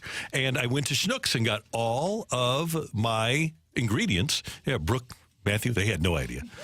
Yeah, so they don't know. So they're going to have to figure out a side. And I think we're getting some Schnucks cookies tomorrow. Schnucks has great low prices on thousands of items across the store, and great low prices not just for a week, but that stay low all the time. So as you're shopping for Thanksgiving or tomorrow, look for the red tags on the items that you love all over the store. And as we talk about great prices in Thanksgiving, I have to tell you about what Schnucks is doing with their turkey prices. They're bringing them back to 2019 prices. A Schnucks whole frozen turkey, 79 cents a pound. Limit one per customer with a $25 purchase and not including the price of the turkey. So, if you like those turkey prices back in 2019, Schnucks is matching those prices in 2023. Take advantage of that while supplies last and get your entire feast. Or if you have to get something late at the last minute because you don't know that Thanksgiving lunch is coming up, get it at Schnucks.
This is Rocc with your Sports Center update, brought to you by Saliga Heating and Cooling. Last night, closing out Week 10 of the NFL season, was Monday Night Football, and the Broncos with a shocking 24-22 win over the Buffalo Bills. The Buffalo Bills fall to 5-5 on the season. Also last night, Missouri basketball bouncing back with a 68-50 win over SIUE. Back in action tonight, it's the Blues facing off against the Tampa Bay Lightning. 7 p.m. puck drop means you can catch the pregame show starting right here on 101 ESPN at 6 p.m. That is your Sports Center update, brought to you by Saliga Heating and Cooling, an independent American Standard heating and air conditioning dealer.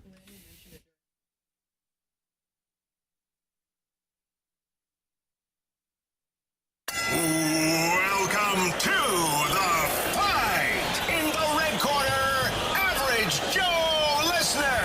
And in the blue corner, the undisputed king of morning drive. Please welcome Randy Carricker.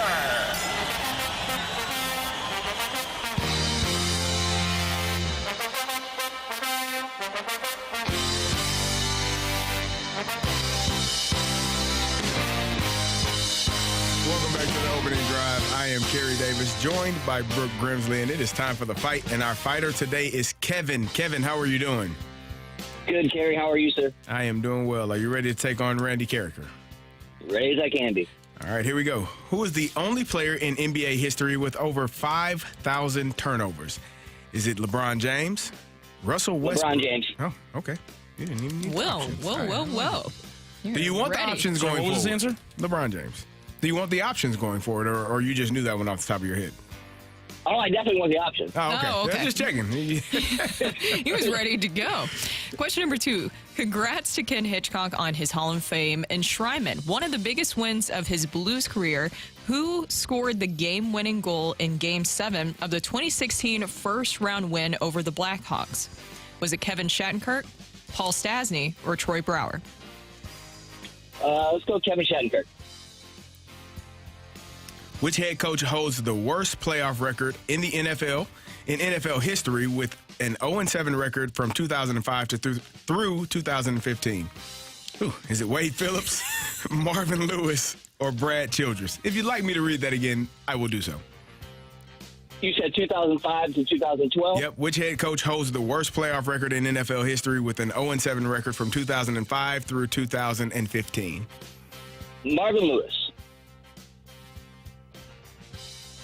Which active player is the only one of 2 players in Major League Baseball history to win the Rookie of the Year, Cy Young, and a regular season MVP in their career? Is it Clayton Kershaw, Jacob deGrom, or Justin Verlander? Let's go Clayton Kershaw. All right, we'll double-check our score, and we will bring in Randy Carricker. Kevin, how you feel? Not too bad. Okay. Well, Nice. Came out firing at you the did beginning come out there. firing. Are you a basketball fan? I am, yeah. All right. Who is? I mean, who doesn't like Kobe Bryant? Let Rocc know. Top 2 player of all time. Oh, top 3. I guess. It's Kobe Bryant. Where's Kobe Bryant ranked on your all-time list? He's still I don't know if 12. No, he's up at 8-9. I may have coped, but I was wrong. 12 was bad. I'm putting him at 8 or 9. 8 or 9. Wow. Not 8 or 9. Not top 3. Not top 3. We were just Bradford Top Brunson 3 and and not 3. What? What? well, you know what? On his team in the late 90s, early 2000s, he was top 2 on that team. He was. And not one. Not one. That's what I'm saying. That's all I'm saying. All right, Randy. I was talking to Bradford Bruns about how incredible the Pittsburgh Steelers are. First team since the 1930s to be outgained in each of their first 9 games. And they're 6-3. It's incredible. Look at us. Look how great we are. Defense wins championships, baby. Yep. And Kenny Pickett might be the best, last 5 minutes of the game quarterback in the league right now. Hey, run the ball, man. Play defense. You're going to win some championships. Is it C.J. Stroud? No. Not in the last 5 minutes. He might be MVP, but Pickett's winning games at the end. Last 2-ish minutes. All right, Randy, you ready? Ready. Did you say hello to Kevin? Kevin, good morning. How you doing? Hi to him or not. Hey, Randy, how are you, sir? Doing well. Thanks for listening. Thanks for playing. We appreciate it. All right, Randy, here we go. Okay. Who is the only player in NBA history with over 5,000 turnovers? I'm thinking this is a guard. That's a pretty substantial amount of turnovers. Dang gone right it is. And it had to be somebody that played a lot. I'll do the lifeline. I have an idea, but I'm going to do the lifeline. LeBron James, Russell Westbrook, Karl Malone. I'm just going to say because Russ, well, the mailman and LeBron have played longer than Russ. I don't think the mailman handled the ball enough, though, because Stockton always had the ball in his hands. 5,000. So LeBron's been playing 19 years. Russ has been playing less than that, way less than that.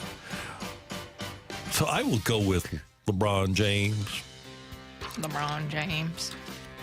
I'm glad that you know that video. LeBron James. LeBron James. There's 10 consecutive hours of it. He was just Yeah. LeBron James. LeBron James. Congrats to Ken Hitchcock on his Hall of Fame enshrinement. One of the biggest wins of his Blues career. Who scored the game-winning goal in Game 7 of the 2016 first-round win over the Blackhawks? Oh, man. Was it Chris Pronger? Oh. Pierre Turgeon went in the Hall of Fame with him. Could this be a news thing? Oh, no, I think it was Troy Brouwer. As Hitch said after the game, from the ladies' tees. Wow. That was beautiful.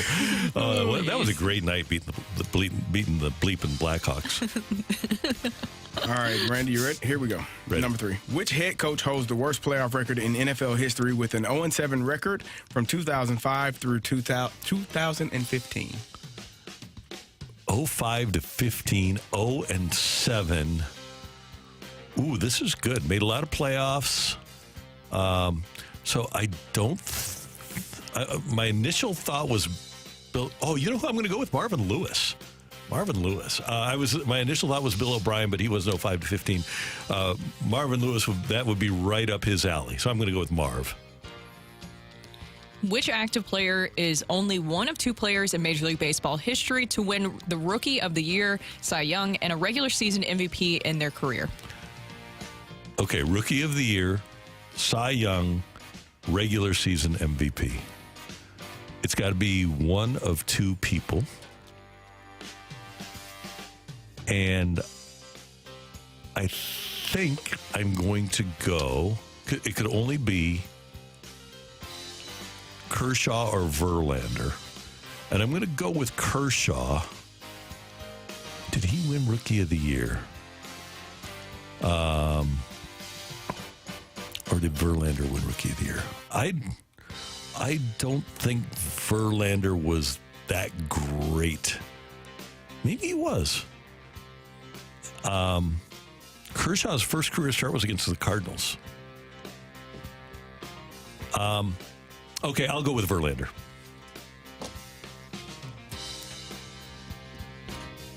We have a winner in today's fight.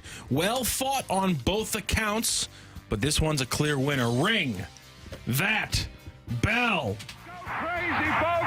Go crazy! The winner and still champion of the fight, Randy Carricker. I'm sorry, Kevin. You did well. You got 2 right, but unfortunately you heard Jack Buck, and that means that Randy Carricker hit the jack today. He beat you 4-2.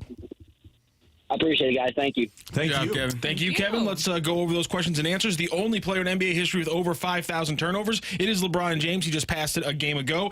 And Karl Malone is, in fact, 3rd on the list. Russell Westbrook is 4th on the list, despite not seeming really that old. I would have never dreamed, because Stockton always had the ball for them. How did Malone turn the ball over that much? He finished just so. I mean, he finished possessions. The ball got to him, and then things either a shot it went up or he turned it over, and he just played so damn long. That's what it comes down to. Congrats to Ken Hitchcock on his Hall of Fame enshrinement. One of the biggest wins of his Blues career, the game-winning goal in Game 7 of the 2016 first-round win over the Blackhawks was in fact Troy Brouwer. Like don't open that Roman Polak door. No, don't do. I love that. I love that line so much. Which head coach holds the worst playoff record in NFL history? It is in fact Marvin Lewis, 0-7 from 2005 to 2015. Carrie, who day? A wee day. That's what I thought. And the only active player, the active player who's only one of two players in MLB history to win a Rookie of the Year, a Cy Young, and a regular season MVP is, in fact, Justin Verlander. He's won, obviously, multiple Cy Youngs. The 2006 Rookie of the Year, the 2011 Cy Young, the 2011 MVP, and then the 2019 Cy Young, the 2022 Cy Young. The only other player in Major League Baseball history, by the way, Don Newcomb won the 49 NL Rookie of the Year and the 56 Cy Young and National League MVP for Branch Rickey's Dodgers. I remember that. And so there it is, a 4-2 win for Randy Carricker in the fight today. Kevin, thank you so much again for joining the fight and joining the show. Thanks, guys. Have a great holiday. You too. Thank you very much. Coming up, Mizzou an 11-point favorite over Florida, and they are rolling. Can they keep it going? Eli Drinkwitz thinks they can. That's next on 101 ESPN.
Hey, it's Kerry for STL Design and Build, and I've told you all about this company, how great of a job they did on my deck. Again, I've learned through the process that they are not just deck people. They are interior people, exterior people. They do all things throughout the house, and they are a company that is going to work with you and make sure that you have the best work done that you need for your home, for your project. They are outstanding and have done a great job. STL, again, stands for St. Louis, obviously, but it also stands for Sky's the Limit. They are an award-winning company that has taken home the top workplace award as well as the best home improvement company. They truly believe in treating people how they want to be treated. During my process, my project coordinator, Becky, was with me every step of the way. She informed me about what was going on, what was taking place. Did I want this? Did I not want this? And then I was able to go through the Builder Trend app after we spoke on the phone or through text message to simply approve or deny any upgrades that were available. So if you want to talk to them about how to get your home looking in the best shape, reach out to them today, stldesignandbuild.com. That's stldesignandbuild.com.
you don't have to remind everybody I'm an idiot. I mean, I didn't know that Brady was going to be our starter, and I didn't know Cody Schrader was going to be the stud that he is either. But I learned along the way. And in fall camp, we had some really good battles. And I knew we were really good on defense, and so for our offense to be able to match them in fall camp, I thought that we might be pretty good or we might totally stink. And I knew it was going to take us a little bit to get there once our quarterback was decided, but I had no idea that these guys were going to gel as well as they have. That is a very humble Eli Drinkwitz on SEC Now on SEC Network. A very what? That's a humbled Eli Drinkwitz. Who would have thought? Yeah, I'm an idiot. I didn't know that Brady Cook was going to be this good. I didn't know that Cody Schrader was. Yeah, you don't have to remind everybody I'm an idiot. No, time out. Because didn't we get some audio right after they made the decision about how we were the ones making more of it than it was? Tell me that.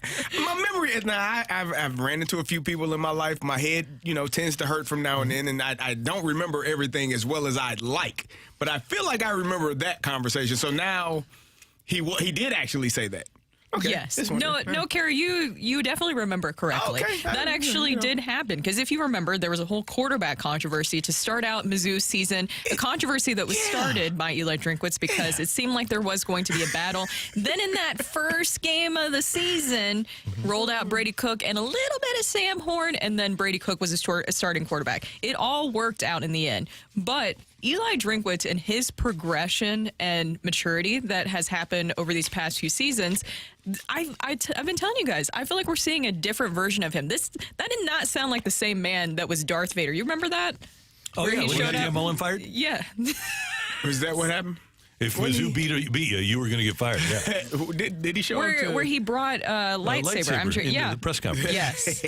That doesn't sound like the same man, does it? No, it doesn't. And here's the other thing: things are going so well for Mizzou at the moment, at least according to Drinkwitz, that recruiting is kind of on cruise control. We've identified the guys that we want. We've already got some big-time recruits already committed, and now it's about building a roster that can be competitive next year and having a 13-month vision of where we want to be in 13 months and who are the guys that are going to help us get there.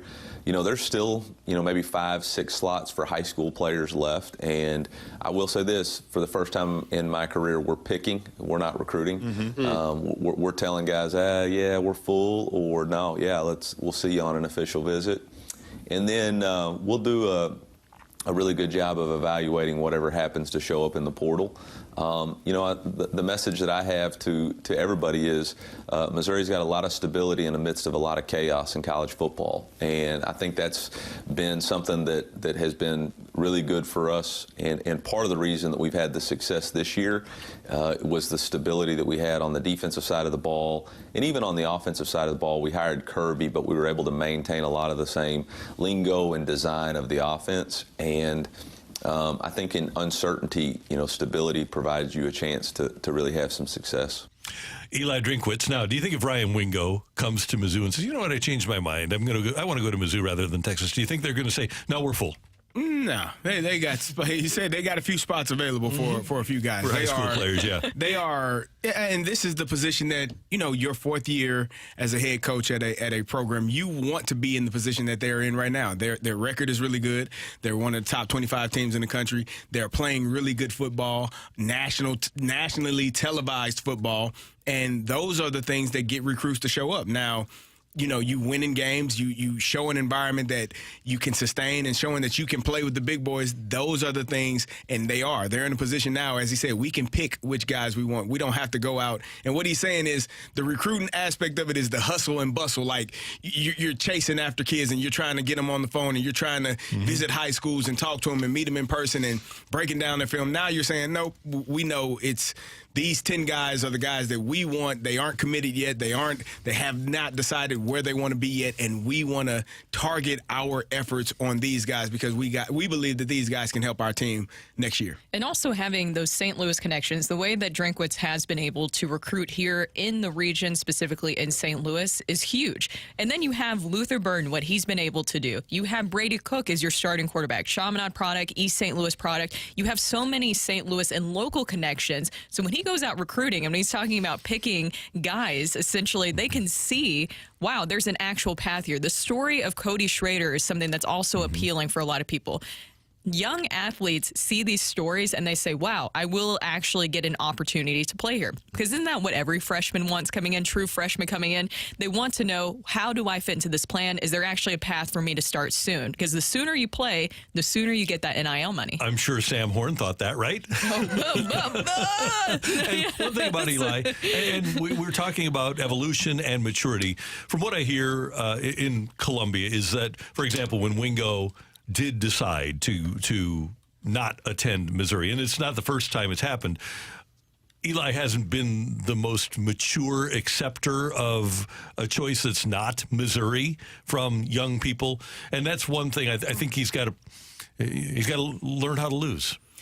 It's recruiting, right? You're going to get some guys, and you're going to lose out on some guys. And I think, one of the things that I learned as a young man is not to burn bridges, because you don't know when you're going to have to cross that bridge again. You want to be respectful of everyone and everything that you come across, because at some point, unless they're just flat out disrespectful to you, then yeah, you can sever ties. But some of these kids are going to go to a different place and realize, I'm too far away from home. This isn't the opportunity that I thought it was. This coach isn't the person that he was when he was recruiting me, and I would much rather be in a different place. So there's an opportunity, especially now with the transfer portal as live as it is. There are thousands of kids every single semester trying to get away from a school to get to another school.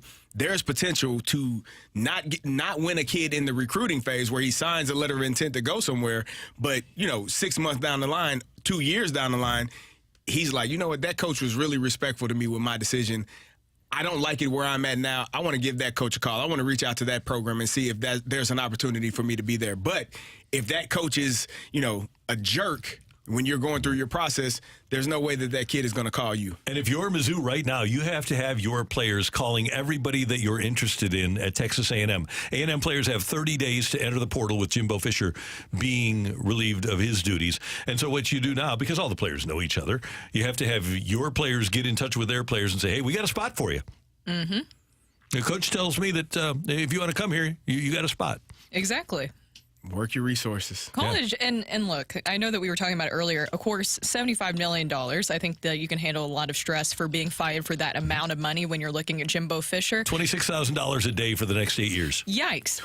It is very stressful now to be a college football coach. I am not envious of that. You have to worry about recruiting, NIL. You have to. I'll take a shot at it, Brooke. Count me in. Just saying. I'm saying all the aspects that you do have to deal with now, but the money does make it a lot nicer. It makes it a little better. Yeah. It makes it Takes a little the sting easier away. to work hard. Yeah. When you got, or not. Well, not really, because then you get let go, and either way, you're getting all that money. If you know what you know now, don't you try to get fired? Just go on vacation all the time? What do you need? You need me here or not? You don't do something that would cause you to not. You still work hard, but we've seen coaches here in St. Louis that ostensibly were working hard but found a way to lose. That's what shocks me is when somebody gets let go and you know how much money they're getting and then they still pursue another coaching job. I'm like, take a break. Yeah, right. Go out and spend that money. Enjoy life a little bit. That's what I would do. I don't know. I think I would too. It's the opening drive on 101 ESPN. Coming up, we've got our rush hour reset for you. Quite a Monday night tilt. We'll tell you how it ended next on 101 ESPN.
I'm one who loves when a plan comes together, and the holidays are coming.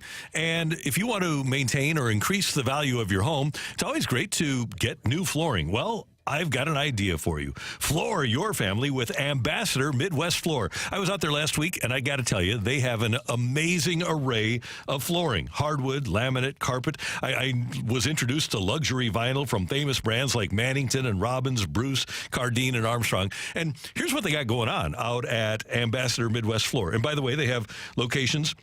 A beautiful location in Chesterfield Valley, another one in Glendale. But they're going to bring you into their massive showroom and show you what they have. And they're going to gift wrap a digital photo frame for you with flooring ideas for you that you can give at the holidays. So you give out this digital frame and you can decide what type of flooring you want. And the cool part about this is with that frame, all you have to do is buy a gift card of $500 or more and get an extra 10% bonus when you buy new floors in the new year. In the new year, the place to go to is Ambassador Midwest Floor. Find them on the web at ambassadorfloor.com.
Recapping the biggest sports stories of the day on the opening drive with a Rush Hour Reset.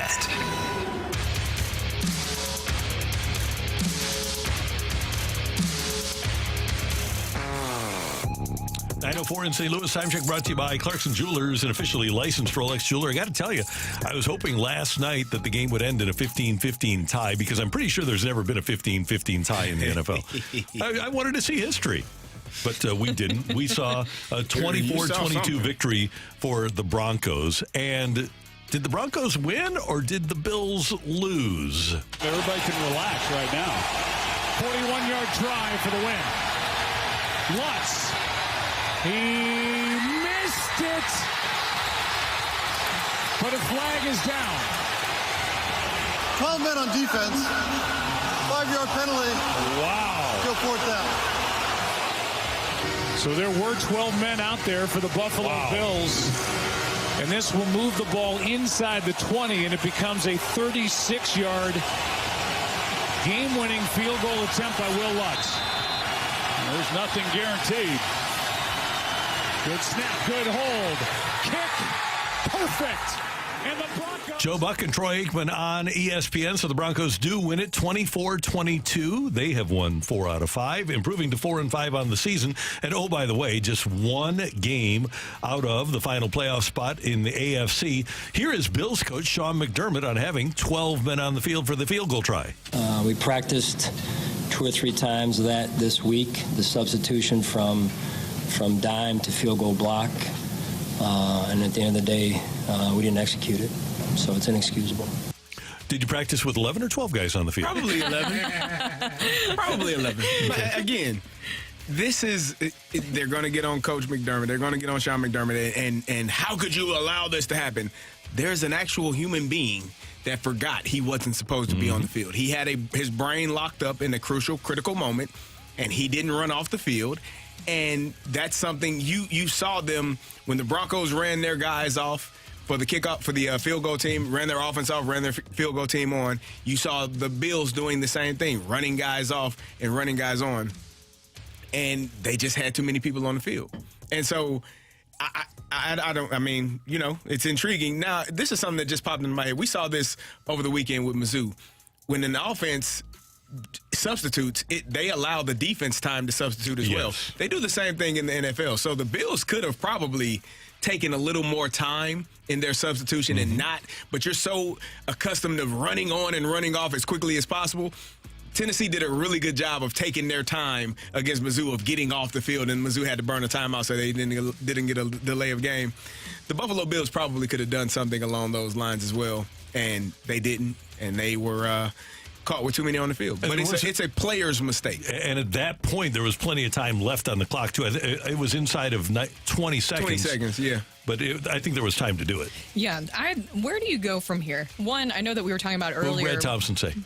Don't do what BT said. That's okay. Josh Allen. Do not take BT's advice. Okay, good. He didn't actually do it. He just said that's probably the next lowest step on the on the bar. Where do we go from here? Yeah. That was the question, and he thought that was the dumbest question ever. Oh, so no. BT said, I don't know, go kick a puppy? That's the worst And then a couple days later, he adopted a puppy. That. There you go. It's a little Hopefully he doesn't kick. Little pushback. Yeah. Exactly. Well, a couple of days later, because the next day he got called into Tony's office thinking he was going to get sent down. Tony said, did you say this? And the quote was in the paper. He said, yeah, I said it. Tony had ARF. He was the Animal Rescue Foundation. He said, you need to adopt a puppy. So BT did. Doing some PR spinning there. Yep. That's the way that you do that. So, okay, how about I rephrase it? If you're the Bills, what is your PR spin on this nightmare right now? Because McDermott, obviously, we were talking about that earlier. Do you move on from him because Josh Allen is your quarterback? You guys mentioned him being still one of the top 5 quarterbacks in the league despite these turnover issues that he's having. I think that Dorsey has to go. Agreed, 100%. You don't think it's going to be Dorsey, or do you think it's going to be his McDermott? Second year? Dorsey, since Dayball left, because Dayball left and became the head coach last year with the Giants. And they've regressed. Is it on Ken Dorsey? Because there was one interception on the sideline that I'm watching, and granted, Josh Allen was under pressure, so he couldn't really step into the throw, but it was late regardless. Like, he took too long. It was a deep out route. It took too long for him to get the ball to him. It's almost like he didn't recognize the coverage or where the ball needed to go. And so he's late on the throw. Granted, he's got a little bit of pressure in his face, which doesn't allow him to step up. But you have to know where the ball is going and get it there in a timely fashion. You shouldn't be throwing it when the receiver is open. You should be throwing it when he's breaking out to be open. And so if you're late, especially on an out route, it's going to get picked off. That's not the OC's fault. That's not the head coach's fault. That's the player's fault for not doing his job effectively and causing their team a turnover. And I get that, but you also, just like you were saying earlier, you can't bench him, even though you should for the turnover issues.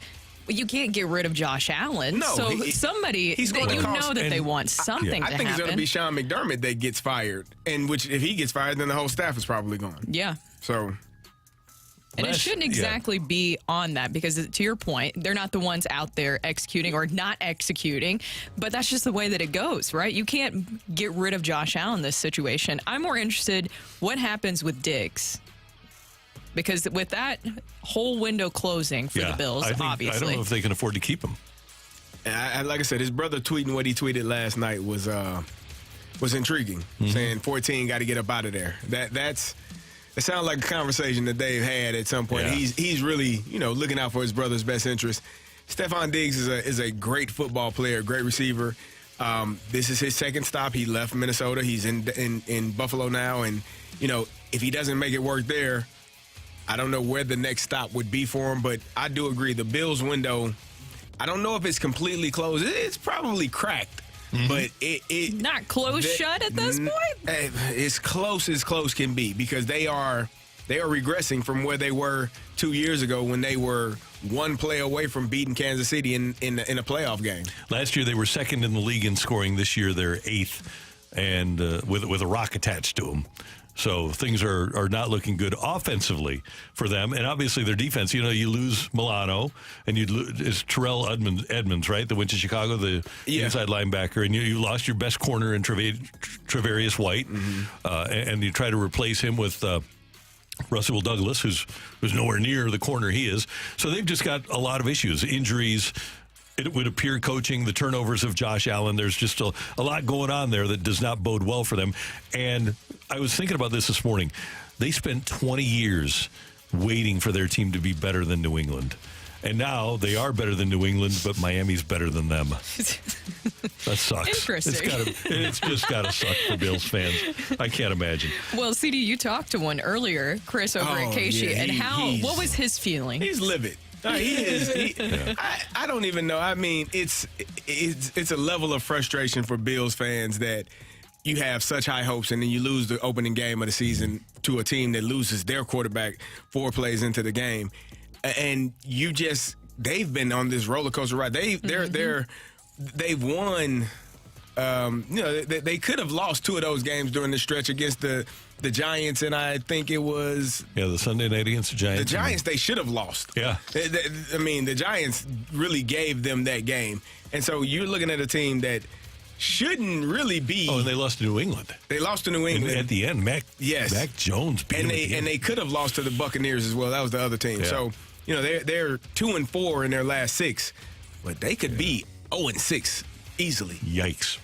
That's your Rush Hour Reset here on 101 ESPN. Coming up, our buddy Greg Warren, big sports fan, great St. Louisan, is going to be appearing at the Funny Bone this weekend, the Funny Bone at Westport, and he's going to join us here in studio next on 101 ESPN.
Hey, the holiday season is just around the corner. As a matter of fact, we've got Thanksgiving a week from Thursday, and you want to make sure your home is in tip-top shape for the guests who are going to be visiting. And at Hoffman Brothers, consider them your North Star for home repairs this holiday season. They can do it all, from heating and air conditioning repairs and replacement to clogged drains in your shower or sink. Hoffman Brothers can also help with replacing or fixing outlets, lighting to your whole home electrical panel, and don't forget about your appliances, refrigerators, ovens, stoves, dishwashers, microwaves.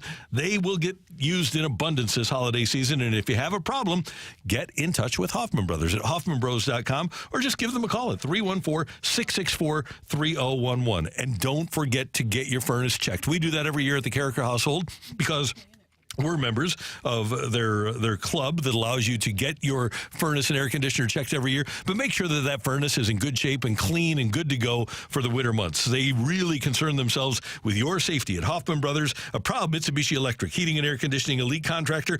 Call 314-664-3011 or go to Hoffman Bros, Hoffmann, hoffmanbros.com.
With Brooke Grimsley and Kerry Davis, I'm Randy Carricker, and Kerry Davis is very, very happy right now. You should take a look on.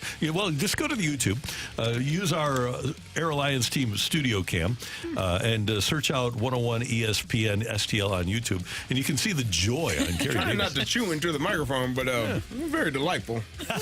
Red taco from Jack in the Box. yeah. Their tacos are so good. I've never Well, we seen have a red tacos taco. in studio, and we have Greg Warren in studio, so we're very excited about that. Spectacular comedian Greg Warren. How All you of our doing, favorite man? things in one studio. It's great to see you guys, man. So, are you aware? I don't know if anybody's ever told you this. Aside from me, I'm going to tell you right now that you, as a former salesman of Jif peanut butter, have made me a Jif loyalist again. I won't do any other peanut butter except for Jif. I appreciate that, Randy. Yeah. So even now, you aren't working for them anymore. Yeah. You're still drawing customers to them.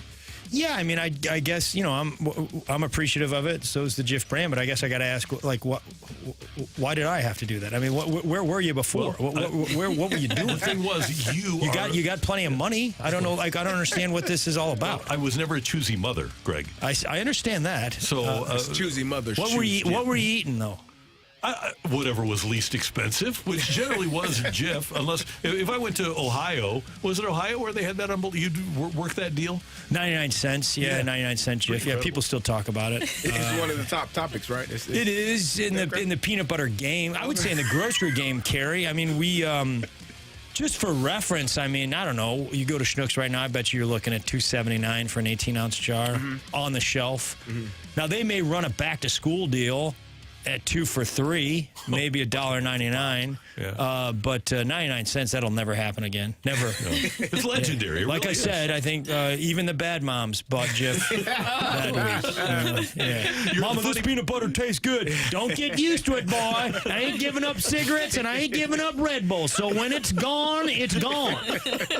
Don't think your daddy's going to quit, move from Skull down to Beach Nut neither. I wanted to ask you guys, if you had heard about this, because you guys pretty much have your finger on the pulse of sports. I listen quite a bit, especially high school sports. Kerry, the state of Illinois has high school fishing teams. Really? Yes, and this is not like a club at a couple of schools. This is IHSAA sponsored. They have a state championship out there, which means somewhere there is a high school fishing coach. Well, you boys embarrassed yourselves out there on that lake today. Timmy got his hook caught in a tree. Francis pulled a shoe out of the lake. And Marty, you couldn't catch a fish in the seafood department at Dearborn's. I'm going to run you. I'm going to run you till you drop. Then we're going to cast. We're going to cast till your arms fall off. That is a very interesting. How do you train? Like, what is the I don't punishment? care. You're the coach. Listen, if you false start, we do up downs at practice. Right. But I don't know what the equivalent is. Some form of casting, I would imagine. You try and cast for a straight hour and see how your forearms feel. Just get like a shake weight and just really a shake weight. I think there's certain probably some the better schools that that specialize, and there's probably some sort of assistant high school fishing coach out there too. I would imagine. Larry, you got anything? Yeah, guys, we're gonna have tackle box inspections at 9:30. Nobody gets on that bus unless they got all their hooks and got all their lures. That's amazing. You think there's high school fishing cheerleaders? Oh, there must be. There has to be. Be patient. Be patient. That won't scare away the fish. Yeah, exactly. Shut up, Charlene. Yeah. Greg, I was watching on YouTube last night, just kind of going over some of your specials, and you have one recently that I really resonated with because there's some pretty insane college cheers out there. Yeah. So which one is the worst, in your opinion? Well, I've never been a big fan of the Jayhawks. I went to Missouri. Yes. But their cheer, Rock Chalk Jayhawk, which has something to do with rock formations underneath Lawrence, which is fascinating stuff for a sports cheer. But my problem with it is they sing it like you're at a Catholic mass, because you're just watching a basketball game at Allen Fieldhouse and they rock chalk Jayhawk in the name of the Father. There's a few others that UC's is pretty bad. It's like it's really depressing. University of Cincinnati Bearcats. It's like, oh. UC. it's really bad. Michigan State, do you know that one? No. I was at a show recently, and there was a Michigan State fan, and they shouted, he's like, go green, go white. I was like, I'd be careful with that go white these days, man.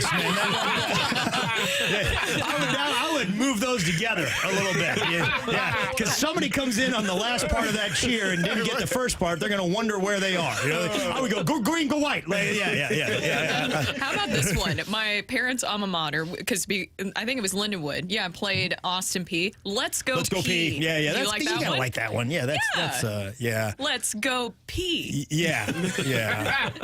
Sure. All right. Missouri, I've got no room to talk. We say M-I-Z. Z-O-U. And that is not how you spell Missouri. We are... This is actually very factual. It is not. Yeah, it's not. We're the #1 journalism school in the country, yet we cannot spell the name of our journalism school. That's intriguing. It's... Good. Yeah. Hey, I don't think I've ever asked you this. Is there pressure playing at home? Like baseball, football players play at home. They say, yeah, the pressure's different. Yeah. When you're doing a show at home, is it different? Well, I don't want to jinx it because I do have shows this week at Funny home. Bone Westport. But no. Okay, good.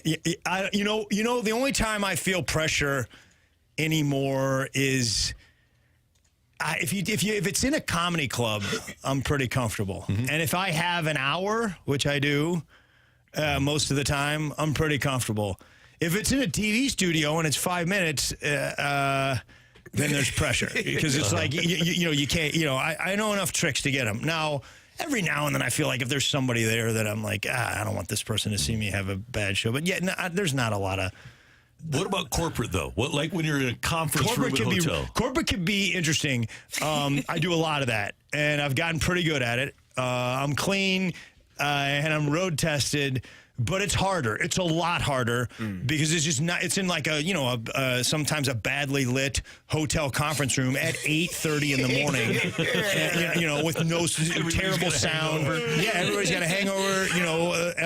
And it's like, but I have kind of learned like just keep stepping on the gas. Like, just go and trust yourself. I guess the note that I give myself is like, if this doesn't work, then who are they going to get to make it work? There's people they could get, okay? There's people, but I can name a few of them. It's Kathleen Madigan, Jim Gaffigan, Brian Regan, and Jerry Seinfeld, and they cost way more than me. Yeah, like if you could have got them, you wouldn't have got me. Like that's $50,000, okay? Like it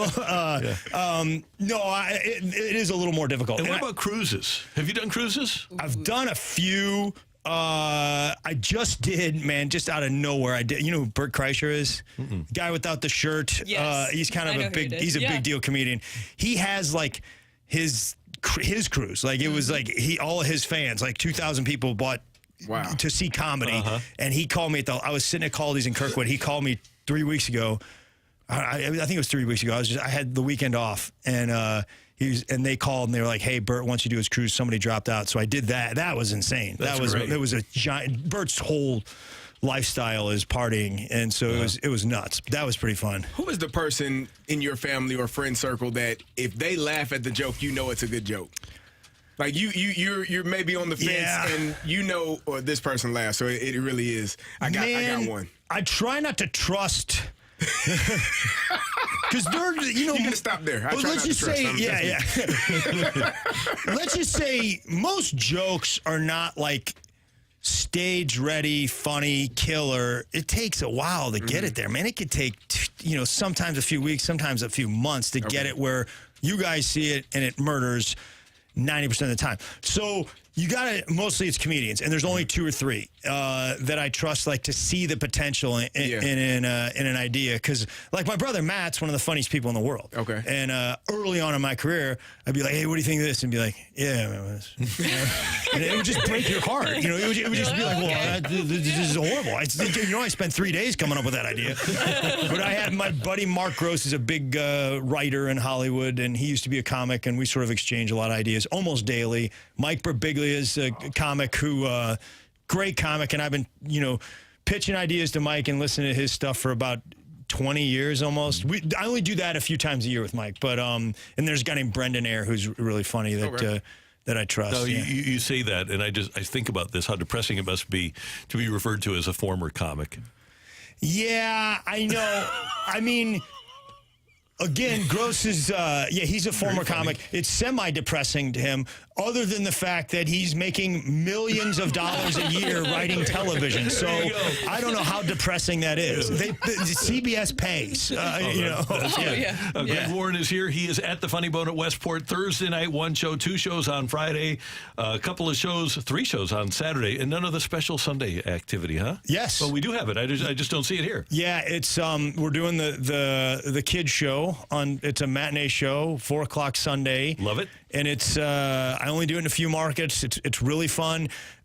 Bring your kids. It's not a kiddie show. You'll enjoy the show too. I promise. It's a stand-up comedy show. It's mostly my act, which is clean, anyways. But it's and we dial it up for the kids. But at the end, for a while, we bring kids on stage and it's almost like a talk show. We interview them and let them tell jokes and fun. And then some have 1 or 2. Last year, obviously had horrible parents, and they told it very inappropriate jokes. Oh, no. And we're going to try to discourage that this year.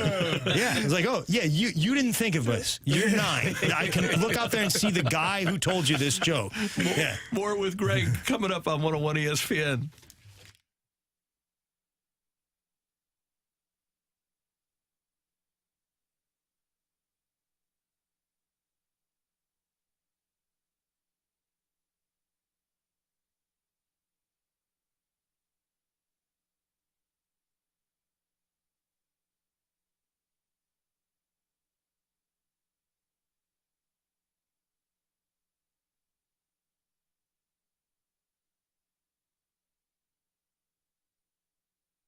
Spectrum Business is made to work the way small business works. Made to rise and grind. Made to start small, but think big. Made to do this and that all at once. And made to do it all with fast, easy-to-use, ultra-reliable internet, phone, and mobile services. Working together to connect every aspect of your business. Because when you're made to work this hard, you need a seamless network made to work even harder. Spectrum Business, made to work. Learn more at spectrum.com/work.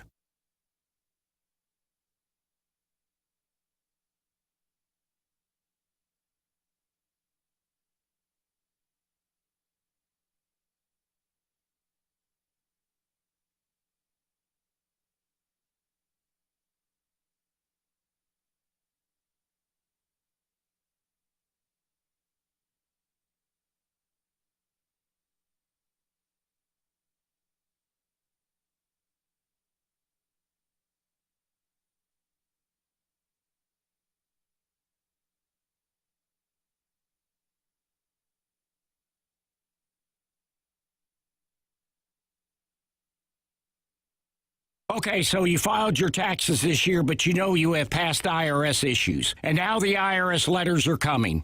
Hi, this is Lance Story with the Lance Story Law Firm. Don't ignore those IRS letters. They're important and give you rights and deadlines to defend yourself. Waiting could cause you to lose those rights. Call the Lance Story Law Firm now and let us help you get ahead of the IRS and defend your rights while you still have time. The Lance Story Law Firm is located here in St. Louis, so take the first step and hire a tax resolution attorney. Valley. We've made it super easy to schedule your free consultation in person, or you can do a phone call and save travel time. Remember, IRS problems are legal problems. So before you send money to some out-of-town, high-pressure salesperson, give us a call at the Land Story Law Firm. Call today at 314-238-7360. That's 314-238-7360. Or go visit LanceDruryLaw.com. The choice of a lawyer is an important decision and should not be based solely upon advertisements.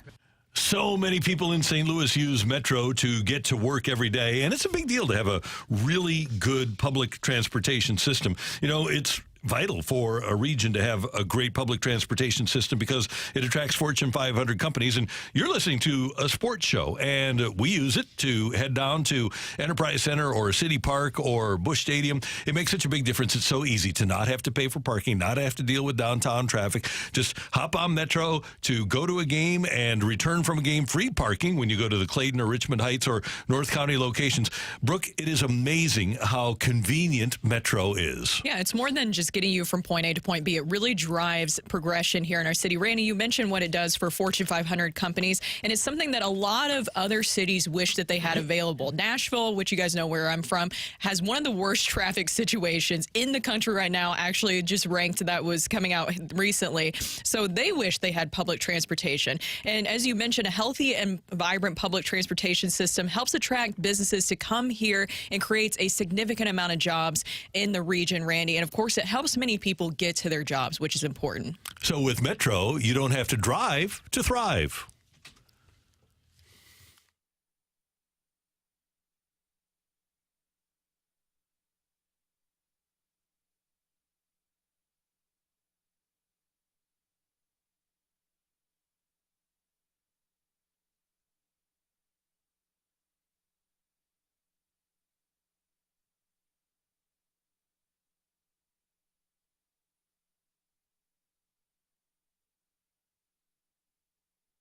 Sponsored by CarX Tire and Auto.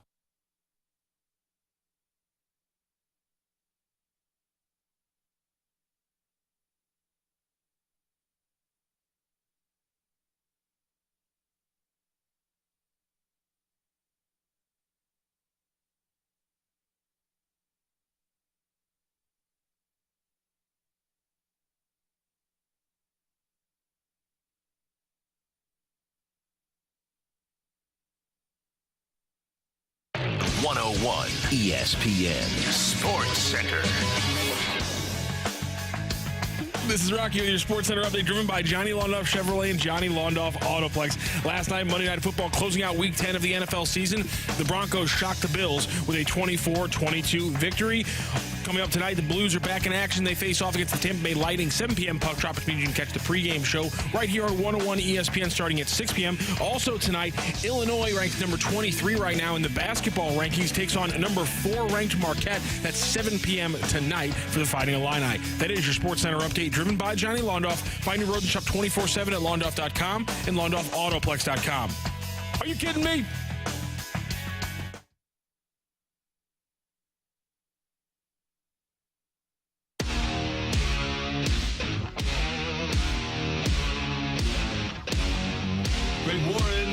Great local comedian is going to be at the Funny Bone at Westport this weekend, Thursday night at 7:30, Friday 7:30 and 9:30, and then Saturday a special engagement at 5 plus 7 and 9:30. You're going to be a busy man.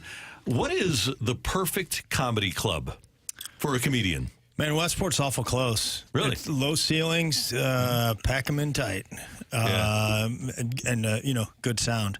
Yeah. It's not that hard.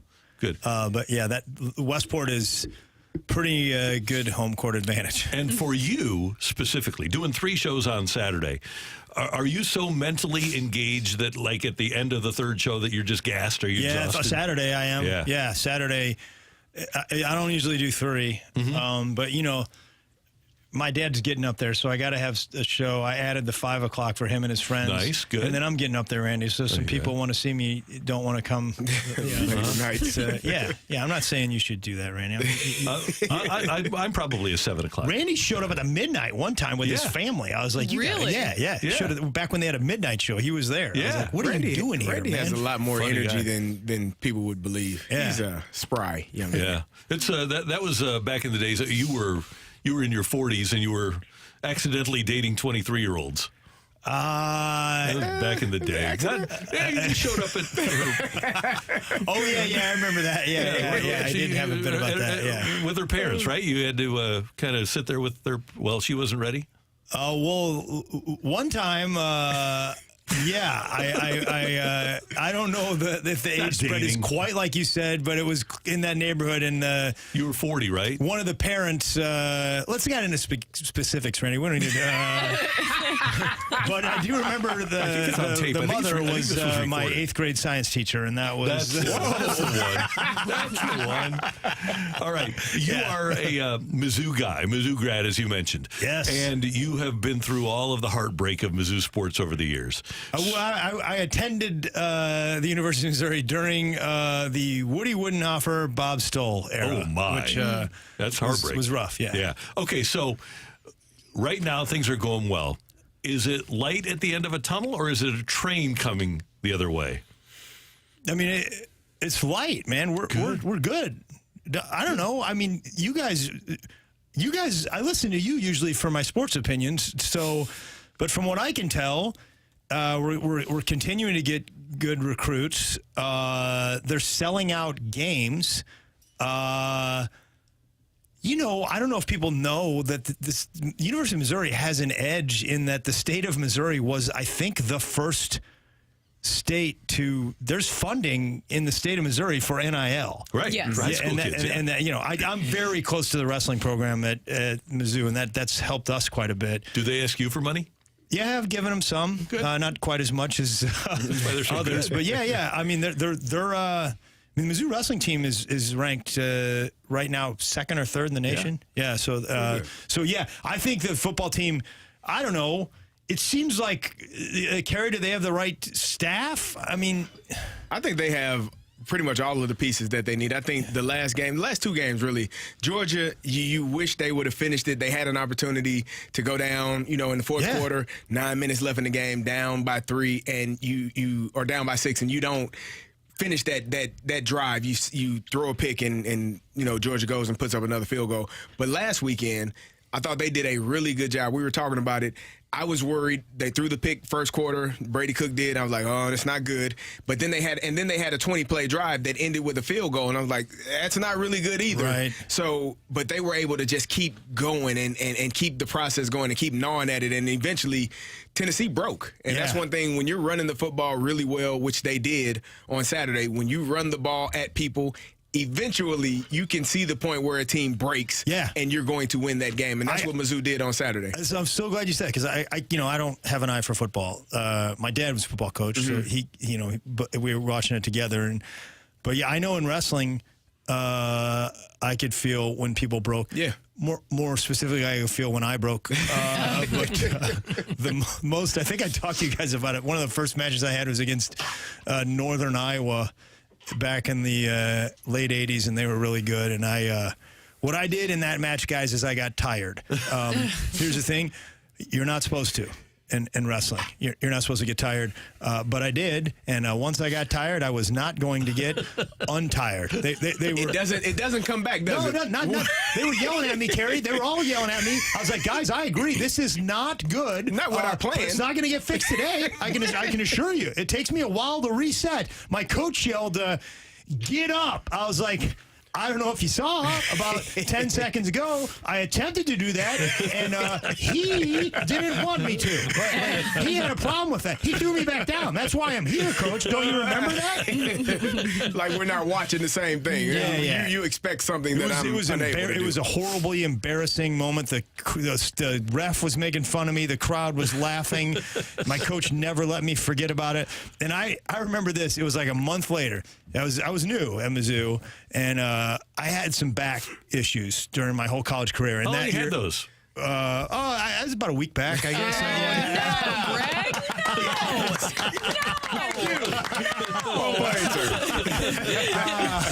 So I had some back problems, and it was I was bad. I don't know. It hurt, and after practice, coach goes, "We're going to run stairs," and I mean that means like from the bottom of the Hearns to the top of the Hearns. Yeah. Several times. Yeah. It's not like you get up and you're finished. It's like you just got to immediately undo all the work that you did and then do it again. And I literally was like, I don't think I can do it because of my back. So I looked at my buddy Davis, and everybody's getting ready to go run stairs. And I go, man, my back is really messed up, man. I go, I don't know if I can do this. I go, you think if I asked Roper if I could just ride the exercise bike instead of run stairs, he'd be cool with it? He goes, yeah. You should ask him. You shouldn't ask him. How is it that you guys all know that what the answer was? I was naive enough to think, okay. I asked him. He just looked at me for about 5 seconds. He goes, Warren, you laid down at Northern Iowa. Get on the stairs. And I looked out of the corner of my eye, and Davis is giddy, happy. you should have asked. No, I should not ask. How is it that I didn't know that back then? I was genuinely optimistic. I'm like, Davis thinks it's going to be fine. It's a bad idea. Fine. Yeah. Bad idea. Set you up. Hey, looking forward to seeing you this weekend. Funny Bone Westport. People can get tickets just by going to stlfunnybone.com. I think it's St. Louis Funny Bone. St. Louis, thank you. Yeah. Or just Google St. Louis Funny Bone. STL is a site that Randy set up where he siphons off like half the money. So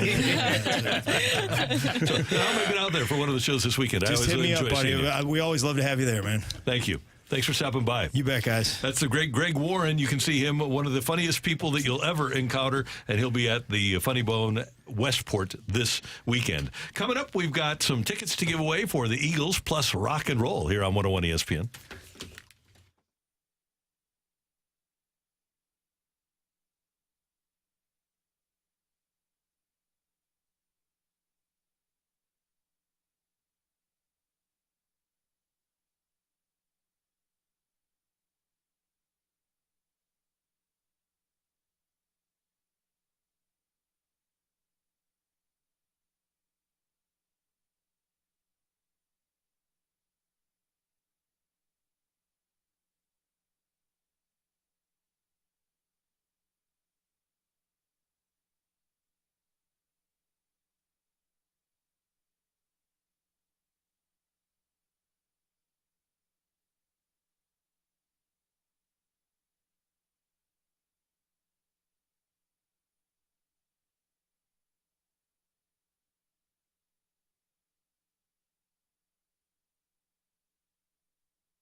Live, 101 ESPN. Brooke, Carrie, Randy, we head down the stretch, and we've got some tickets to give away. The Eagles are coming to town with special guest Steely Dan, February 6th at Enterprise Center. It's the Long Goodbye Final Tour. Tickets go on sale Friday at 10. Find all the ticket details and a bonus chance to win free tickets for the show right now at either 101ESPN.com or on the 101 ESPN mobile app.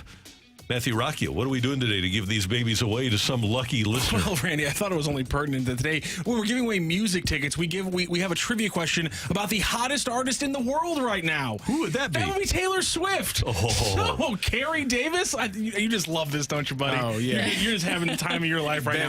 Best part of my day. So here's my Taylor Swift trivia. Which one of her albums won her first Grammy? Which one of Taylor Swift's albums won her first Grammy? CD, you should know You should have put this in a hat. Yep. Name Taylor Swift albums. You would have gotten Settled. goose egg. I think she may have renamed them all, too. I'm not sure about that. She didn't do that. The but she original just- name.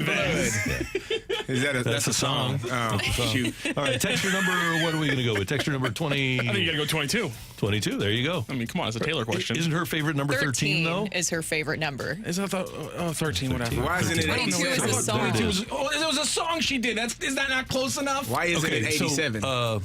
Why would it? Oh, I'm sure it is now. So the bulletin. Why would it be? Exactly. Yeah. The bulletin, apparently official. Travis and Taylor are in love. And the parents now, all in. Obviously, Travis was hanging out with her dad at the concert in Buenos Aires. By the way, she was back in New York, hanging out on the streets of New York with her singer-songwriter pal last night. But Donna Kelsey, Travis's mom, was at the Eras concert movie in Florida, and a Swiftie named Danielle Sparks was seeing it for the fourth time. She said, I couldn't believe it when I saw Donna Kelsey there. She said it was one of the greatest moments of her life when she met Travis Kelsey's mom last night. If Travis Kelsey's mom is going to see the Swiftie movie, that has to tell us that this is true love. Parents are all in on this, CD. I got better questions. Why is that woman seeing the movie for the fourth time? Did it change? She's a Swiftie. She is a she. Have you met the Swifties? Was it an alternate ending that maybe you go But more have you than met once? the Swifties? I have no. I don't know any Have Swifties. you seen the Swifties? I have not, and I don't want to get on here and be rude or disrespectful to the Swifties because I don't want people, coming after me because the Beehive Swifties, the Army, all those, they're kind of different people. But I have felt for a while that this relationship, it's good for business, as they say. Marketing geniuses. Good for business. The National Football League and Taylor Swift's people are marketing geniuses. It's good for business. But I think what happened is, I think they accidentally fell in love. I don't think there was anything accidental about this. I think that this is true love. I think this is something that has actually been flourishing behind the scenes for a while. Travis, Swelsey? Or, yeah, maybe. I just... Swiftie? Auto?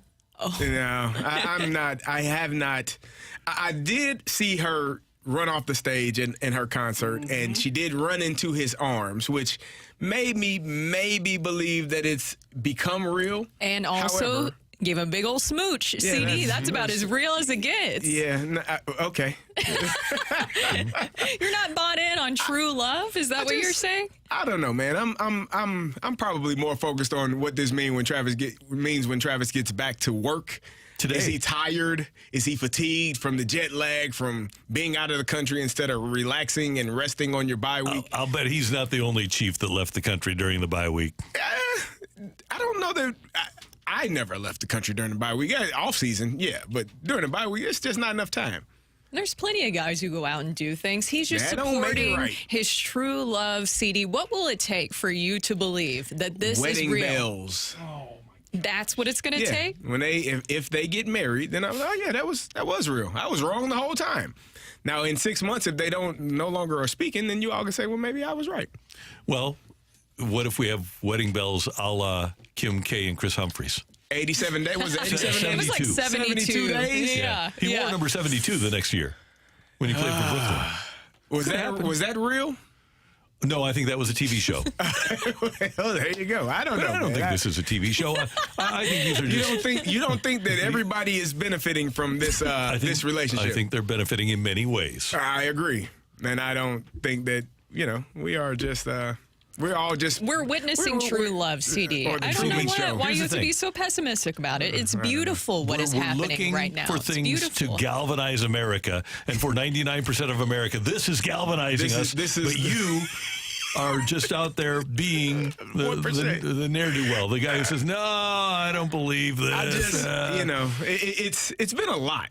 They were showing her every time they were in Kansas City on the TV.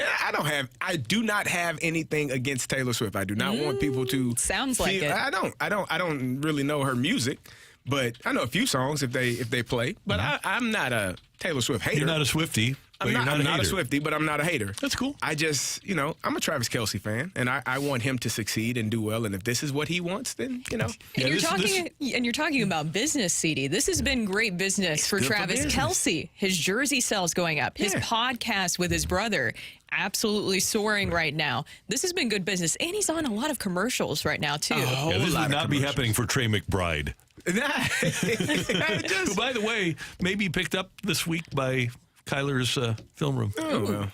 Doing some scouting there? Yeah. Hey, what type of scouting? Not the Michigan scouting, are you? Oh, no. I don't. Clearly, you look at my record, I don't do the Michigan scouting. Oh. Yeah, well, maybe one day. So do the Blues keep it going tonight? Tampa Bay is in town. Virtually the same record. Blues in the second wild card spot in the West. Tampa Bay in the second wild card spot in the East as we speak. Blues are hot. We can't know, but it kind of looks like they're figuring things out. 4 of their last 5 games have been wins. They have decided to play well in multiple games, which was one of the concerns you had earlier in the season, just the ups and downs of how their season was going. So I'm beginning to trust them and believe that defensively they're going to be sound as long as they're taking shots, which for whatever reason was an issue earlier on in the season. As long as they're taking shots and doing that, they have an opportunity to win games. And also the power play working. I think that is essential. Special teams, a huge part. Penalty kill was great in that last game, too. And Jordan Binnington, I agree with what Curb said the other day. He is the key when it comes to the Blues' success this season. When they were able to get off to the start that they did the other night, 13 saves for him. So he was a big part of that. So the offense could get rolling. So if they can do that again, I want to be excited about this Blues team. I don't want to go through another few weeks of a roller coaster of up and down. I'm hoping this is a sign of greater things to come. And maybe that's just me being silly and just wanting something nice this year because we went through all that with the Cardinals. Yeah, we did. And the Blues. And now we know what's going to happen with the Cardinals again because Wilking Rodriguez is elected free agency. Randy. Hey, that was a big. The WBC and Wilking Rodriguez. If you want to go 1-1A for what ailed the Cardinals last year, which one was more important? Which one is 1-1A? Oh, I think it had to be Wilking. They were counting on him. Yes, they were. And now they can't count on him again. Rule 5 draft, and after he had kind of fixed his career after not playing in the majors for 9 years. Go Cards. Who would have thought that betting on Wilking Rodriguez, Tyler O'Neill, Jack Flaherty, all these people working out might have been some issues? Yeah, could have been. But it happened. Great job today. By the way, 6 o'clock pregame for Blues and Lightning, 7 o'clock face-off. Curbs and Joey will have the call. Great job today by our producer, audio, video engineer, the one, the only Matthew Rocchio. Pleasure. I got to know if Kerry thinks Illinois is getting on the upset tonight. Against Marquette. Number 4. ILL. Your mic was off when you said it. No. I. Thank you, sir. Conveniently. It was. How about that? How about that? Whew. CD? Show us your face. We want to see your face. Who said that? You want to see my face? Hey, we've got a balloon party coming up. T-Mac and Ajax with you until 11, then BK and Ferrario, and then the Fast Lane from 2 to 6 before Blues Hockey. For all of us, we thank you for tuning in, texting in, and being a part of the show till tomorrow morning at 7. Have a great day, St. Louis. And now for something completely different.